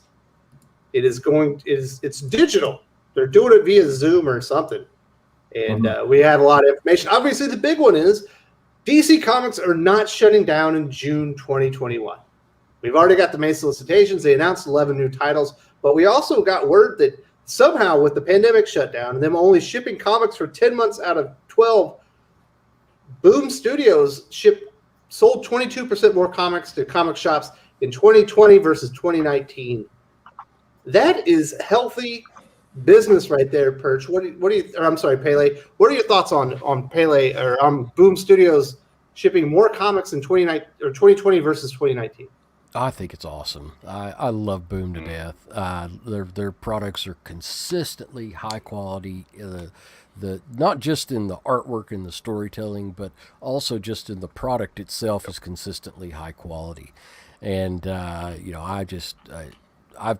was not a big fan at first as far as Boom, but it takes me a while to kind of warm up to a new universe and new ideas, new creators. I'm an old-fashioned guy. I like my Bronze Age Marvel, and I like my horror comics and stuff. But I've warmed up to them, and they've quickly become, if not my second favorite publisher, definitely my third. So I've been very fond of them lately. So we do have a super chat from Everett Todd. Thank you so much for supporting the channel. He's talking about ComicsPRO need to build a standard POS and inventory system for the industry. So Doc, you're a customer. You've seen there's multiple different apps. There's multiple interfaces that some shops use and some don't use. Do you think it would be wise for ComicsPRO and that group of retailers to invest in the retailer or in the consumer experience as far as online? Yes, I truly do. Between getting into and letting the LCS maybe get a piece of the small but still profitable digital comics market, or in order to just have a standard system so you can you move. You don't have to set up a new pull list system with a new store and a new system. You just transfer your pull list to another store. You want to shop through, I think it would also save a lot of them, especially the LCSs, the smaller ones. It would allow them to, you could even start expanding it into back issue stuff, so that they can almost have their own little corner of where they can upload their inventory so people can buy from them. I think it would be a net benefit. It would almost end up being, ComicsPRO it's kind of it's an organization. It's also kind of, it's kind of a lobbying organization. It's good for the comics industry, and it would essentially be like comics publishers and shop owners almost crowdfunding amongst themselves for a system that would actually be of use to all of them. I don't see how having a standard POS, especially something that would have Android and Apple mobile apps and a standalone system that would work on just your standard Mac or PC computers, because I mean at this point it's not that hard. They could do it for you have a retail version and a consumer version. The retailers can have their entire inventory uploaded, and even if they're at the point where they're using like the iPads and the Square system for their checkouts and everything, have it integrate with that stuff. It can't be that difficult, and it would be a net benefit to a lot of these stores. So Perch is someone that's a retailer, but you've also worked in technology. Would it be difficult, and do you think it would be a worthwhile investment for the entire industry? It wouldn't be difficult. It would be pretty easy. And there's a number of open source, frankly, platforms that you could adapt really quickly and cheaply. Be a great idea. It wouldn't be worth it because more than half your stores would never adopt it. And you would struggle to get anybody to it, either because people want to be rebels and just not do what other people are doing because they think they're still living a punk rock 70s dream, or because they're completely inept at what a digital system would look like. I don't, sorry for glass half empty. It's just people don't want to change. And if they don't want to change, building all this stuff doesn't matter. And I was on full display yesterday with a lot of the people in the breakout sessions. All people want to do is go back to the way it was. And in terms of a business standpoint, and we talk about that a lot on this channel and other places, like, I wish comics would go back to the way they were. Yeah, I wish the stories would too, but not the business. And as long as you have that heavy gravity and momentum from shops and from people in the chain, all these ideas, we hit a brick wall, and we've seen them. We've seen people come up with pretty good technology ideas and pretty good systems, and just people won't adopt them. And that's a problem. If it wasn't for Square and several other, kind of turnkey solutions like that, there would be no point of sale in a lot of comic shops. Yeah, that's the truth. Yeah, and, exactly. That's just scary. I mean, we use Peachtree accounting, and it's like it's a godsend as far as inventory and accounting and all that. And I know that a lot of people can't afford something like that, but there are other packages out there. People just don't care. They just do not care. If the cigar shop that I go to sit there and drink some weird, obscure sodas and smoke cigars out of their humidor can have a full Square POS system and have all their inventory uploaded of different cigars, I'm pretty sure my fucking comic shop can too. I think people have this mistaken thought that they're like, we need to go back to the way it was, and because back in the 90s we were making all this money, and it's like, okay, first of all, which era in the 90s are you talking about? But also, that's not why you resist updating your technology, because if you update your technology, you won't be able to somehow get your money back to what it was like in 92. That's insane. But a lot of these people who run comic shops are not business owners. They're there as fans and people who love the industry, and God bless them for that. But, they need some people in their shops, especially since many of them are aging out at this point as owners. You need some people who actually want to modernize and innovate and kind of run your business like a business. It can't be a hobby forever. Yeah, I mean, like, my response to those retailers would be, imagine how much more money you would have made if you could have sold and had everybody already know what your back inventory looked like, and sped up your checkout process with modern technology. Imagine how much more money you would have made in the 90s. Sure. Yeah, I mean, that's the right way of thinking about it. It's like just because business conditions were better in the past, it doesn't mean you avoid any upgrade in the future. That's like saying I did amazing art back on my Apple IIc computer, so that's why I'm not buying a new Mac. I mean, it's crazy. You know? Hey, I was used to the Apple IIe. I don't know about your fancy C. Yeah. So thank you very much to Everett Todd for supporting the channel. Perch, obviously you were sitting in on some of, if not most of the ComicsPRO sessions. Was there anything else that was of note that you needed to get out there that we want to talk about? No, I think there's still some other things that need to drop, but I mean, there was a lack of new information, and I think it indicates how some of the bigger, not even bigger, some of the publishers just no longer see ComicsPRO as really a relevant thing they have to talk to. I mean, it's been an afterthought from Marvel forever, but I think Boom had good announcements, Mad Cave had good announcements, Bad Idea was there. DC did their thing. There's a couple out there that said some interesting things, but the biggest takeaway was just how much people were desperately trying to just turn back the clock to 2018, and that's really what they were after. And some people kept saying over and over, including myself in the sessions of look, there has to be, the world's not going back.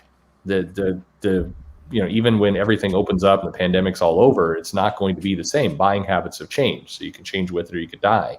And thank you very much. This is a good question. As a customer, it doesn't matter. It only matters from the standpoint, if there is a better POS, maybe you're getting better service. But from a customer, you're absolutely right. It doesn't matter. From a shop ownership perspective, though, if you're not keeping up, then the odds that your business goes away increase. You have to be able to put your business on the best footing possible. And I guess as a customer, then you want your business to be on good footing. And so that's why you would hope that some of this stuff would come along. But Pele, from a customer perspective, you hope it's happening behind the scenes, and it's not apparent to you. Exactly. Yeah. Well, if you have a good point of sale system, you can keep track of your customers so much more easily, and it can automate callbacks, referrals. You can automate emails. You can say, oh, this order was, don't miss this to add to your order. Don't miss this, and you can send emails and texts out. And if you have a great point of sale system, it streamlines the community process a little bit easier. It does. And that's why I really like the new point of sale systems. And to give another example, because this came up in the debates about Diamond, about why as a customer should you care about how Diamond runs his business? Well, you should care when, because of the way Diamond is running his business, all of a sudden you're going a month or two without any comics at all. That's why it matters as a customer. I mean, yeah, directly it doesn't, but indirectly it'll punch you in the teeth if they don't, like Wes said, they don't stay up on things behind the scenes. That's what it is. You don't have to mind their business, but they have to mind their business, because at some point it trickles down onto the customer, and not in a good way. So yeah, I do want to say thank you very much to You Murder That Guy for supporting the channel. $5 Canadian. Very much appreciated. That's a whole 12 cents. It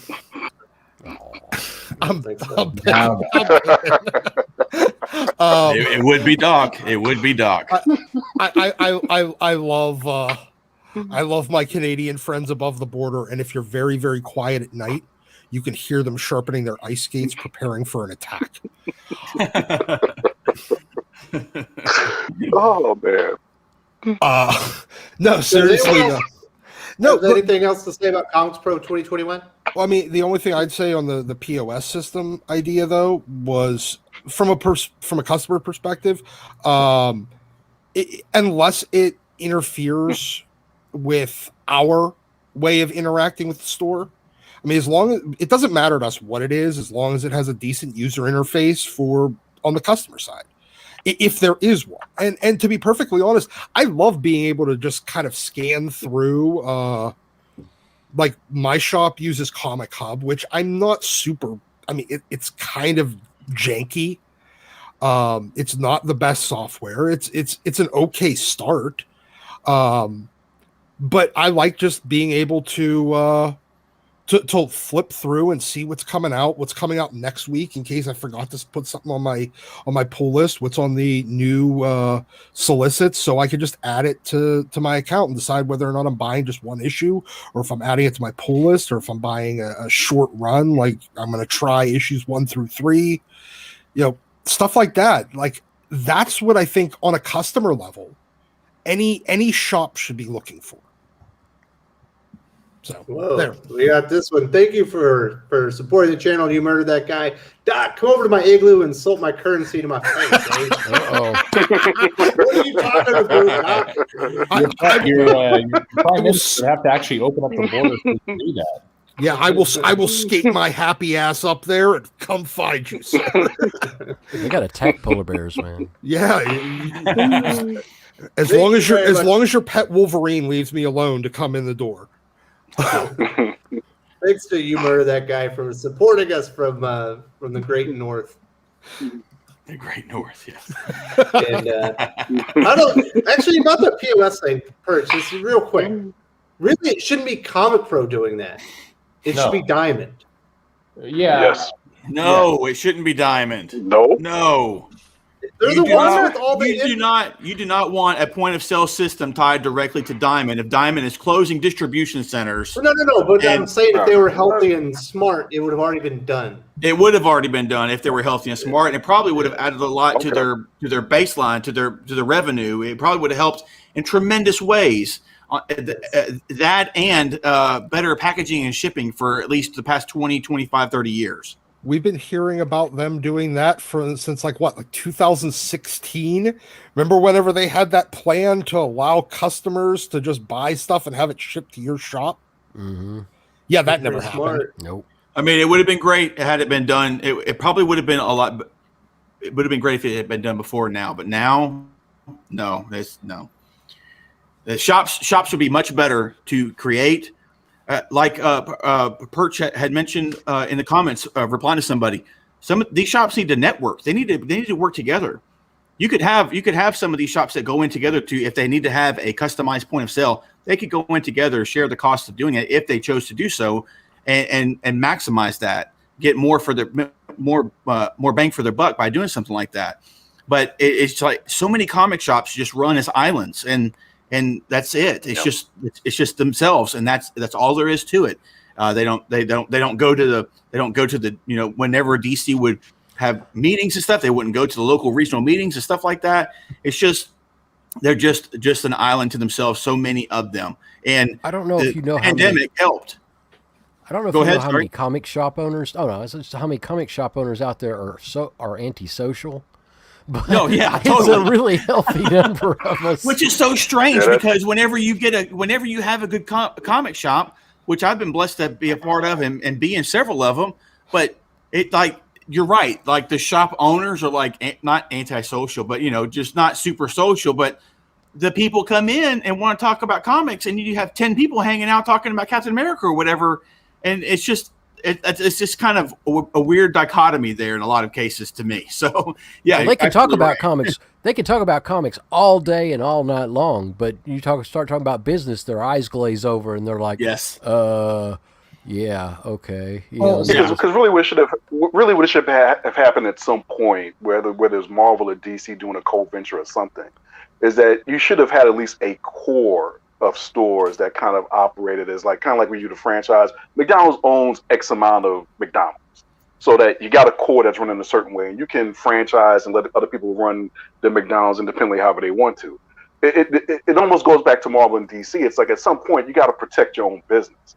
They have to protect the distribution of their product, and it's like they do absolutely nothing to protect their own interests.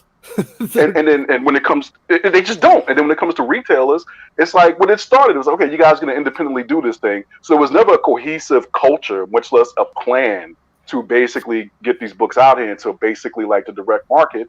And even then, it was just like this formalization of we're going to take as much advantage of you as we can because we're putting all the risk on you, and we got ours, and good luck with that, buddy. So it's like at some point you almost have to lose to gain. There's going to have to be a group of either retailers or some new blood that comes in, who comes in with the more a bigger understanding of like we're all in this together. And at some point, go ahead. Remember when CB Cebulski got hired and he said he was going to be going around and sitting there getting, talking to comic shops and seeing what the facts on the ground are, and the listening tour. He stopped at the first one in the restaurant next door, but that was the problem. Marvel does less than nothing. Marvel does less than nothing. Yeah. They actually I agree. retailers. For a company that was actually pioneering getting shops to adjust the cash registers in the 1980s, they've really half-assed it ever since. There's some good comic shop people for sure, and then there's a very large handful of people that got into it for arguably the wrong reason. They got into it because they were huge fans of comics. They didn't have any business sense, and they really didn't entirely like people, but they wanted to sell comics. I mean, many comic shop owners have talked about the origin to them getting into comics was that they wanted to be able to read comics before anybody else. So that's why they formed a store. Right. That's a really stupid reason. Exactly. Comics.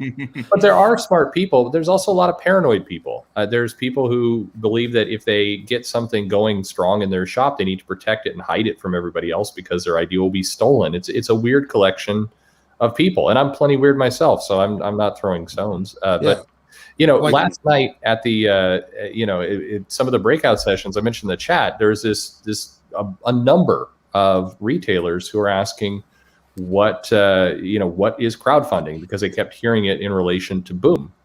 And again, in 2021, with what happened with Boom, I mean, forget all the rest, forget any of the kind of the fan movement stuff. With what Todd McFarlane did, with what Boom did with Berserker and some of these others, you can't not really know what that is at this point. It's stupid. Yep. But I wasn't there at the beginning. I wish I had, because my friend was like, you should have seen the absolute comedy of a bunch of the retailers getting on the Zoom bridge and people with their cameras pointed up at the ceiling for no apparent reason, and just it was like a complete. He's saying. Watching my kids, my first graders, get onto their online class was more adept than watching some of these retailers join this thing. So Well, I mean, these are people that they bleed ink, and their skin is made of pulp paper. So they're not exactly in the 21st century yet. Right. So right. Yeah.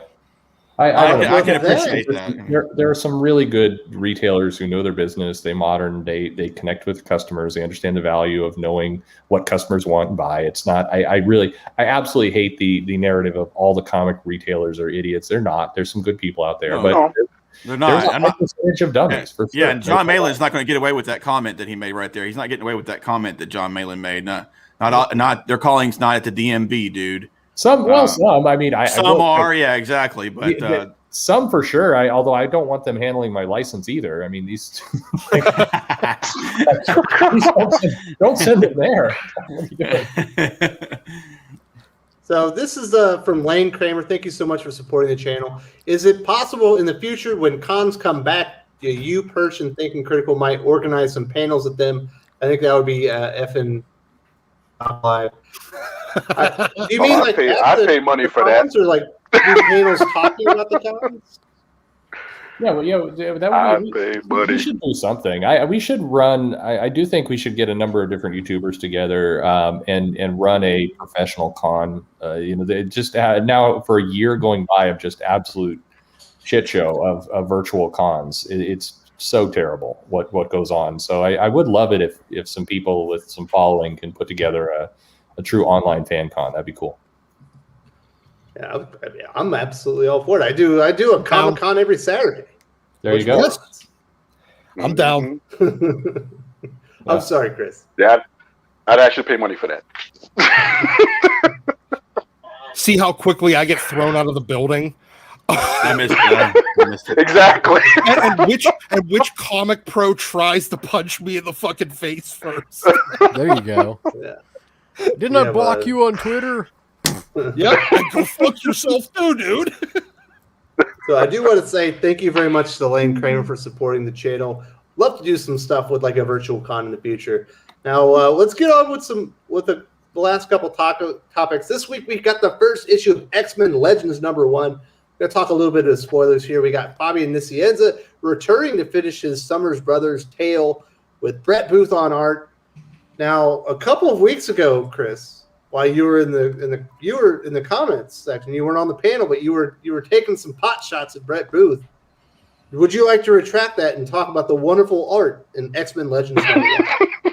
Well, let me tell you this. I read this issue. I've got to say that Roger Cruz did some great artwork in this issue.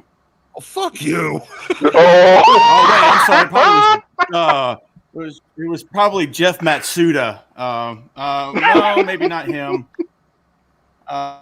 Who was it? No, listen, I enjoyed the issue. Calm down, Doc. Take a breath, bro. I enjoyed the issue. What I could not articulate via super chats was that I'm a fan of Brett Booth. I've been a fan of Brett Booth for years. I went back a couple years ago to find like all the early stuff of his I could get, and I bought it at the comic shop and stuff.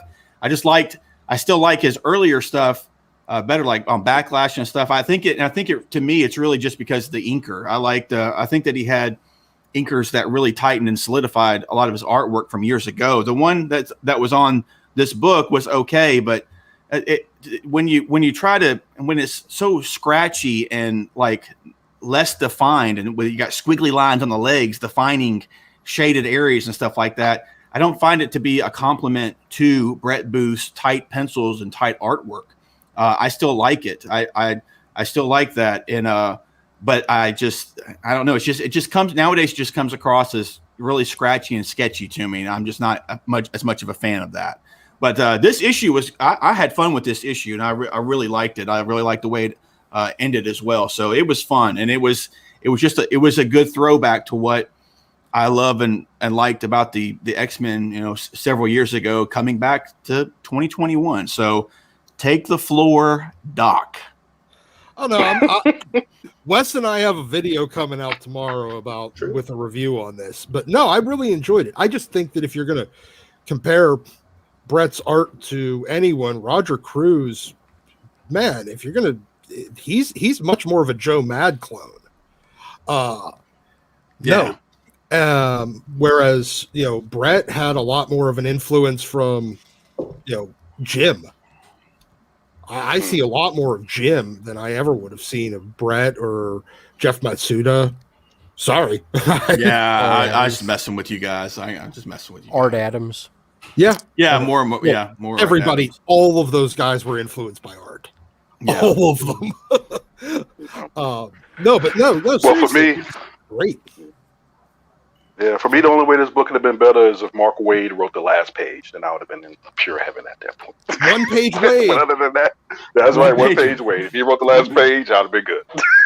Okay, somebody answer me this. Okay, we already knew that. The readers at least already knew that Adam X was the Summers brother, correct? Not Yes and speculated. Just Just really confirmed. No, yeah. Because I thought that was a given. No, it was never definitive. Yeah. Okay, and then he wouldn't be the final brother either, because Vulcan is a brother too, correct? That's why whenever they did Deadly Genesis and included Vulcan, that was because they actually were attempting to undo the hinted at Adam X. But the way they did it still left, and the way that what they were trying to, since they never confirmed Adam X back in the day and they hadn't used him in a long time, they figured they'd do a swerve with adding Vulcan. But at the same time, the comments that Sinister had made was brothers plural, meaning that there's no guarantee that it was only one other. So there's actually 4 Summers brothers instead of 3 now. Okay, yeah. So yeah, Cyclops, Havoc, Adam X, and Vulcan. Correct. Okay, all right. Don't forget the 5th Summers brother, Glob Herman. Glob? Yeah, Glob. Well, the one thing on this book, though, that the only thing that I think maybe, and I'm really curious to see what happens on the next issue, but especially since they've added this in and we now have confirmation that Adam X was a Summers brother, and in modern X-Men, why he's not hanging out on the moon with the rest of the family. That's the only question I have. Well, and the way it ended with it being a cliffhanger, it's confirmed. It feels like another shoe's going to drop. You know, he made the comment, but what is there a twist in there or anything else? But it's cool. I'm enjoying. It reminds me of the comics from that era. I like it. I obviously I have great fondness for Booth. I love the guy. Talk to him regularly, so no shade in what I'm about to say. Despite loving these two issues, I'm really looking forward to seeing Wheezy and Walt on the net on 3 and 4. That's going to be amazing to me. I love that X Factor run, and I'm always up for Wheezy writing a book, so I can't wait to see that. And you really want to make my dream come true? Let's get Wheezy and Booth to do then another arc. That'd be awesome. But it's crazy. What a great debut for the series. I think everyone's going to be coming back from X-Men's Legends after number 1, right? Yeah, but Booth needs a different inker. I'm not changing my opinion on that. I like Adelso Corona's inking. I don't. It's not as good as when Scott Williams would ink him, but I still. Oh man, Scott, that would be so awesome. That would be awesome. But no, I'm definitely back. Yeah, let's do issue number 2. I didn't know that the Simonsons were coming on for 3 and 4. So yeah, cool beans. If they're going to be doing their X Factor, what's the name of the ship, Doc? Chip, yeah. Chip. And then I know Claremont has 2 issues coming up fairly soon, and hopefully they get a good artist to kind of be in that era. This is a good series. It's nice. It feels just really like some good classic comics, and this is the smartest thing Marvel could do is find some of the classic creators that fans have been clamoring for, rather than continuing to throw stones at those fans and tell them they're living in the past. To go take their money, do a classic Avengers book, do a classic. Yes. You can't publish. You're publishing 80 books a month. You can't publish 6 books when each of the different eras for just with classic creators on there. For what are you doing? I mean, there's so many classic creators out there who they want work. Like they give story after story of calling Marvel or calling DC, saying, "Hey, I'd like to do something," and getting no answer. And you can easily make your money back on some of this stuff. Yeah, but there's just with politics the way it is in some of these companies now, how many of them just don't get called back? So for other reasons, I've heard that time and time again. It's like apparently I'm on the wrong side of the fence now, is what I heard from one creator, and they just won't call him back. So it's a shame. Hopefully the sales on X-Men Legends. Yeah, that's what I was going to ask for the any of the vendors. How are sales looking? My shop sold out of the A cover. I had to pick up other for extra for my second copy. Mm-hmm. Yeah, it's explosive. Anytime you find an X-Men fan or X fan or any kind of Marvel fan finds out that Booth or one of the Simonsons or somebody like that's involved, you're yanking their wallets out. So, really, really great sellers. I'm hoping that they'll see this and say, hey, there's a lot of cachet still with having these big names from, the better eras of Marvel. So. Perch, do you know if Jordan White had anything to do with X-Men Legends? Yeah, he did. I mean, he's the editor. He helped make it happen. Absolutely. Jordan White, job well done, sir. Please, more stuff like that. Yeah. More stuff like that, less hiring Leah Williams. Yeah. We got a $5 super chat from Blaine Kramer. Couldn't Marvel do like a Legends imprint using Symbiote Spider-Man, let classic creators tell more stories that diverge from the main continuity? I don't know, Doc, could they do that? I don't see why not. I mean, it at this point, nobody. I mean, I think we can all. They had an kind of Ultimate universe, have a Legends universe. Yeah, exactly. Yeah. Why not? Yeah, exactly. I mean, we can see by the sales that there's no interest in the modern, current timeline. I mean, there's some interest, but there's very minimal interest in current continuity Marvel comics. For one reason or another, I'm not going to get into that. But doing a Legends imprint to have the older creators that they're not giving work to, that they feel don't fit the modern sensibilities of modern comics.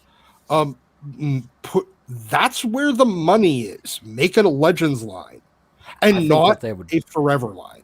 I think that would cause a lot of problems though, because you'd have the newer creators, the more of the other persuasions, getting their teeth kicked in on sales and probably would have fits.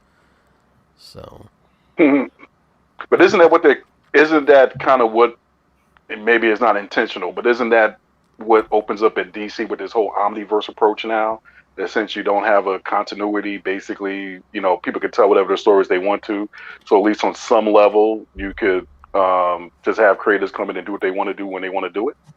In theory, I don't. What's funny about this with all the statements of continuity doesn't matter and all the rest of this stuff, we're being told that the timeline of Future State does matter and that the continuity of when things are actually matters. And we have some stories coming out, even the solicits for May, that are talking about tapping into certain things. So this idea of like everything matters is a tagline. I think the reality of DC is going to be the same as it always has been. It's like there's going to be stories and there's going to be some sense of trying to make the continuity work until it doesn't, and people will screw that up at various times. Well, I do want to say thank you very much to Lane Crane for supporting the channel. And I do want to say thank you very much to Gervain Dargan for giving everybody a fist bump. Hell yeah. Boom. That's a big fist. All right. What else we got? We're done talking about X-Men Legends, right? Yeah, it did so well. I would. So in terms of prediction, I'd love to know what this panel thinks, because of course I'll cover the numbers in a bit later when it comes out. But I'm saying I believe this title probably sold north of 70,000, under 80. That's for issue 1. That's where I'm expecting it to come in. You don't think it could have crossed 100K? No. I was expecting mid-80s. It didn't have the covers or the incentive programs around it to get it there. I think it will be in between 70 and 80. My prediction was going to be about 65. Yeah. Which that's still really successful. Oh, absolutely. It's better selling than nearly all the other X books right now. Yeah. All but one. Do pretty well. Yeah. So we do have a super chat from Kenneth Dowling.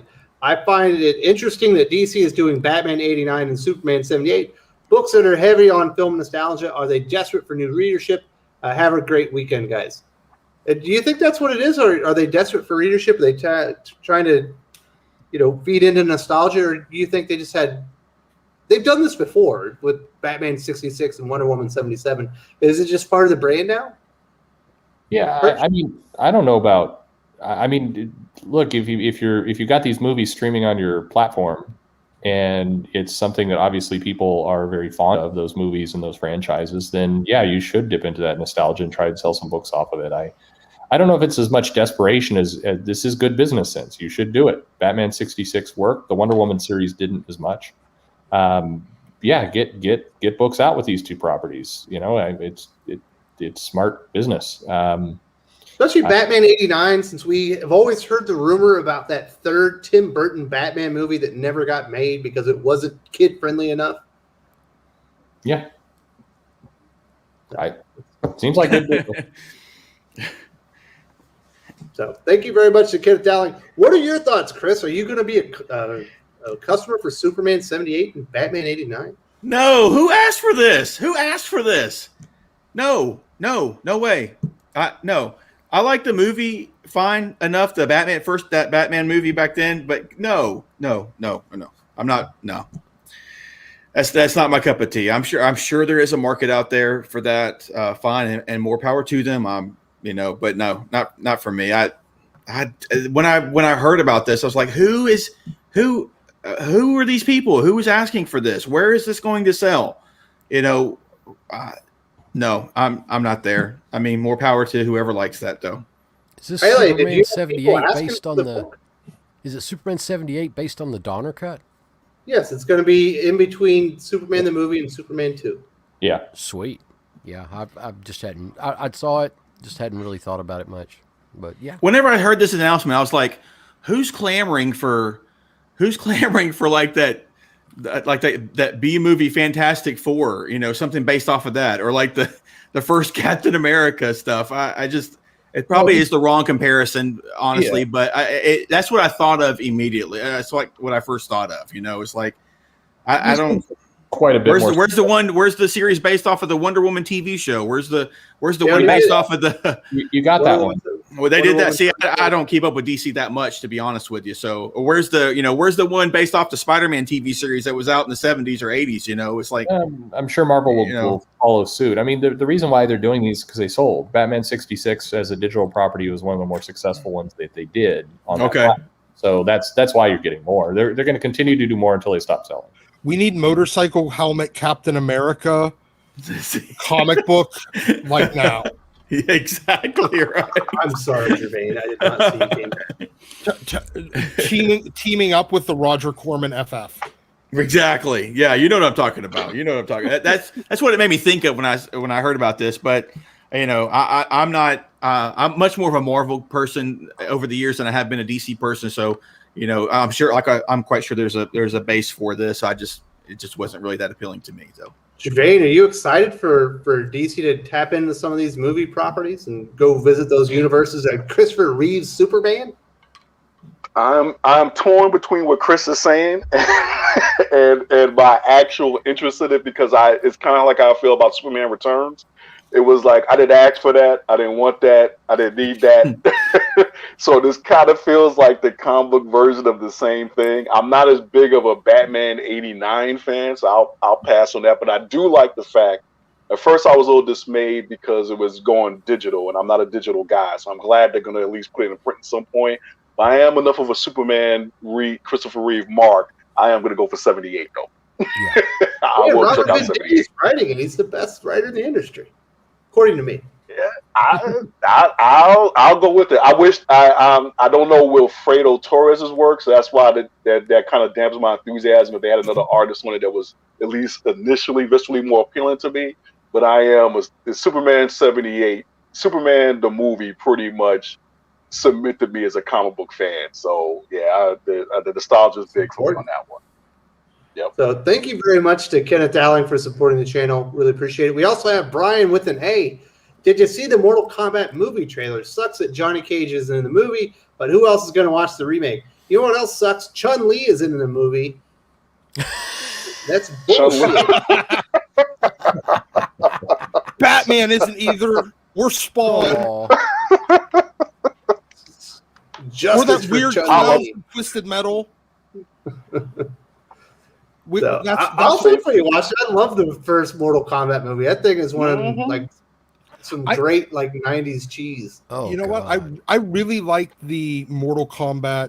They did 2 or 3 seasons on YouTube 5 years ago, 4 years ago. Yep. I really enjoyed that, at least the first 2 seasons. So if it's anything like that, but with a better, production value and budget, I'm down. It's got to have a better Lord Raiden, right? Oh, no way. Oh, Christopher Lambert is awesome, man. That was the weirdest choice ever. There's no way that it worked, though. It worked. It did work. I like Lambert as Raiden. It worked. Yeah. He shouldn't be a white guy. Yeah, he couldn't fight worth a damn. Oh, please. It's like, he's Highlander, man. He's Connor McLeod. He can do whatever he wants. Different universe. It should have been one of the dudes from Big Trouble in Little China where they stole his costume from. Hey, Wes, Fatal J said the same thing I told you earlier. Your living room looks different. It does look different. I reupholstered my couch, but my chair is gone because it's also being reupholstered now because they did such a good job. I'm going to get that one done as well. Yeah, well, I'm disappointed Johnny Cage isn't in the movie either. He's pretty funny. So even they did a recent animated one with Scorpion's Revenge, which the character is pretty good. But yeah, I'm with Doc. If the Mortal Kombat's anything like that YouTube series, then they're pulling from that. This is going to be good. What if it's anything like HBO Max has got my movie? What's that? What if it's anything like the '90s movie and that great soundtrack? No, I don't think so. I think this is more inspired by the YouTube series. I think that it looks like from the trailer that's where it's coming from. But yeah, I like the first movie, the first '90s movie. The second one was Ooh, yeah. Let's never speak of it again. But You got a contract. Every time there's a fight, you got to sing a song. Brian with an A. We also have word. Perch just dropped a big video. What'd you drop, Perch? Where should people go at? Oh shit. No, it's I just put the numbers out for Heroes Reborn. So I scheduled it for 9. I'm trying to schedule it after this show. I don't like videos coming out while I'm actually on the show. It's disrespectful. So I put it at 9 thinking I'd clear it. It's big time. We gotta when you're done with this, go watch that video. It's gonna be hot. Heroes Reborn from the 90s. What's curious is in the whole Heroes Reborn cycle, they talk about how Liefeld was bumped off the book of his books on issue 6 because of low sales, and they're smoking crack. There's no evidence of that anywhere to sales. No, I'm leaning towards Rob's explanation that he talked about on his Robservations podcast being the legit one. You can, if you look at the numbers, the actual sales numbers, it confirms a lot of what Rob was. I mean, it is the facts behind what Rob was saying for sure. So somebody go on Twitter and tag Rob and tell him I'm saying he was right. Anyway. All right, Lane, we're not going to keep this going so you can come back and ask Perch questions about his video. Yes. Maybe another time we'll coordinate it. But we're done with X-Men Legends. We were talking about Superman 78, Batman 89. I'm excited just because Venditti's on it, but I'm kind of with Chris. It's not that I was frothing at the mouth for this, and I did say I wish that Robert Venditti had dreamed a little bigger since this is his dream project. Like Superman 78 couldn't be the biggest thing ever, but I imagine they'll do pretty well. You know, nostalgia is a big thing. And I don't know. Does anyone else have anything to say about Superman 78, Batman 89? Feels like we hit it pretty good on that super chat. Yeah, I'm not big on the campy. Go ahead. Go ahead, Perch. No, I was just going real quick. I was just going to say I'm not real big on the campy Batman anymore. It was all right when I was a teenager, but now. But yeah, Superman 78, same thing Gervain said. That brought me into Superman. That brought me into DC. Was that movie, and you know there is no other Superman but Christopher Reeves to me. You know, in movie form. So. I did want to ask: is that Superman 78? Is that Patch doing it? Wilfredo Torres. Oh, okay. I thought it looked like Zurcher. No. Oh, God, I'm like, oh, we're back to him just copying photos in Photoshop again. Oh, Go back to fucking drawing, you hack. Somebody give me grief about Cavill. No, I like Cavill as Superman. It's just I prefer Christopher Reeves. I don't think he was really Superman. He was like a weird.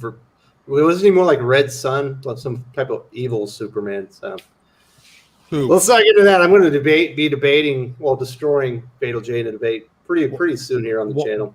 Once again, Man of Steel was an excellent, majestic movie. Yes. Superman 3 is where it's at. Superman 3. Superman 2. God. That's my jam. Superman 2 was great. Perch, it sounded like you got cut off there earlier. Did you have something you needed to? No, just in all the for everything else, I do think DC is getting much better with their digital strategy. I do like this approach where you're going to try something out on digital, you're going to put it out there, you send the message to the market that 2 months later it's going to be printed, and you set it as a regular standard way of how it's going to work. That's a good way to do this right now. You put some stuff out on print. If you're going to play with digital, good. You set a reliable metric for when it's going to go out to print. I like that. I think that's a good way to mix it up and do what they're doing. So Bleeding Cool was wrong that DC Comics are abandoning their digital strategy. Well, DC, they've got a good system down. It's making them money. They've adjusted it after they saw how the market reacted to the new digital first. Yeah, they want them in print. Bleeding Cool is full of shit. Rich Johnson is the best fiction writer in the comics industry right now. I don't know. I've read some of his fiction. I can't even say that. So I do want to say thanks to Chris, and certainly thank you for supporting the channel. Sorry, guys, power and internet issues are here in Texas. We mentioned it before we even started. Thanks for having me on, and Boo still needs a better ink. He's not letting it go, Doc. I don't care. I still like Adelso's color inking. Maybe we'll have that debate another time. Also, so thank you very much for joining us, Chris. Sucks you couldn't make it to the end, but we really appreciate it. Kenneth Dalek, thank you so much for supporting the channel. Christopher Reeve is the best Superman. Yeah, amen. Damn right. That's a definitive statement there, sir. And I think that basically will basically cover all of our topics today. Where we got comic book recommendations.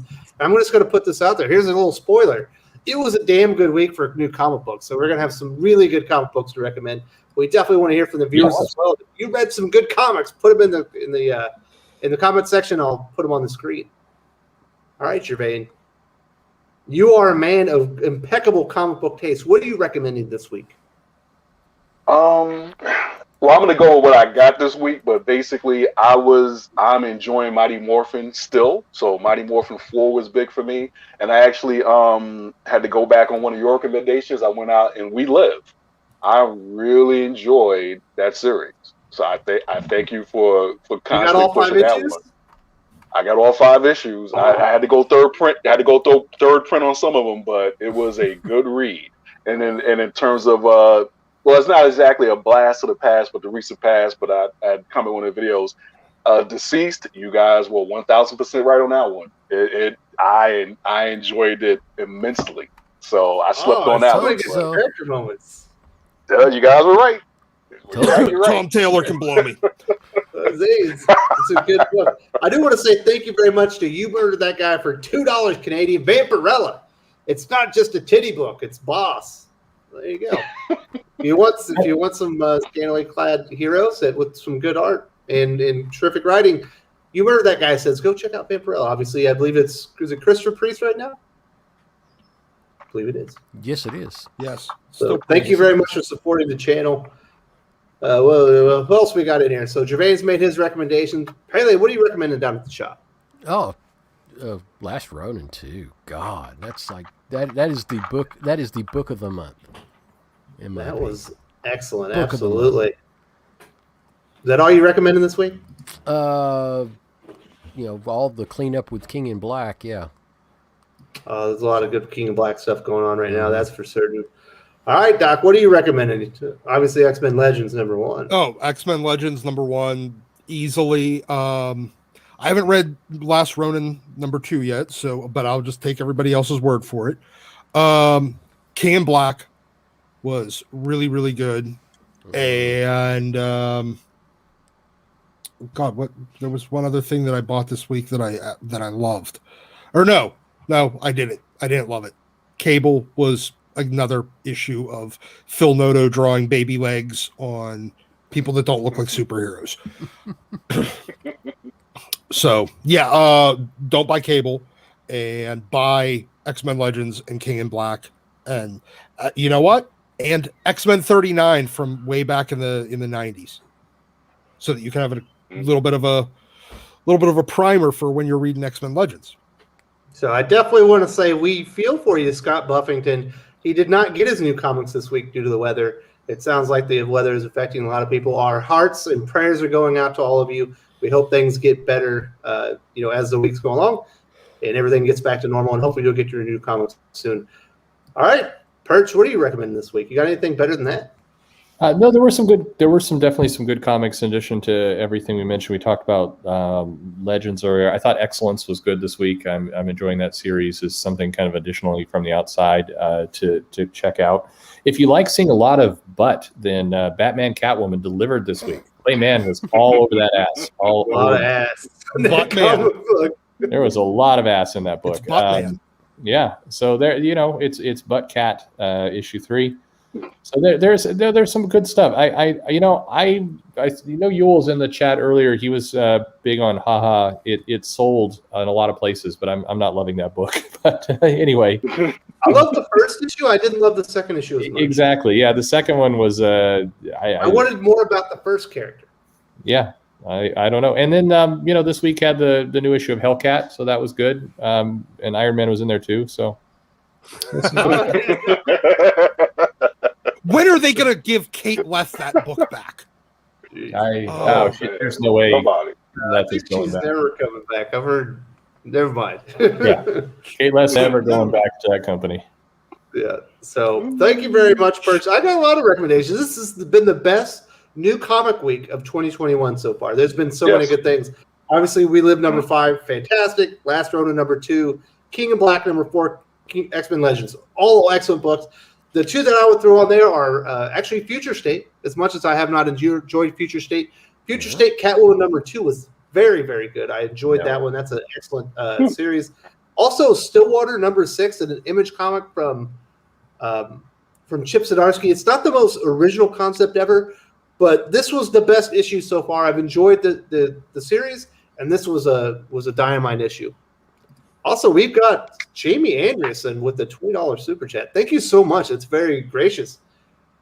We're generous. I'm very gracious. We're very generous. A big thank you to Wes, Doc, Pele, Perch, and the whole roundtable of rotating guests. You all have made an unpalatable year rather enjoyable. I want to recommend Perch and Joe Corralo's chat with Nancy A. Collins. Absolutely. And once you're done with that, come over to my channel and watch our Swamp Thing retrospective with Joe. Oh, yeah. That's a good combo. That was good too. Yep. Yeah. So thank you very much, Jamie. You also have made the last year very palatable. I'm glad you discovered the channel, and you've been a regular here on Saturdays. I really appreciate you coming through. And I think everyone had a lot of good recommendations. This was a great panel, fun discussion, and we'll see you all next weekend. And I'll be 1 year older. This is my birthday week. Oh, Hey, happy birthday, Wes. Happy birthday and wash your ass. peace. There you go. Oh.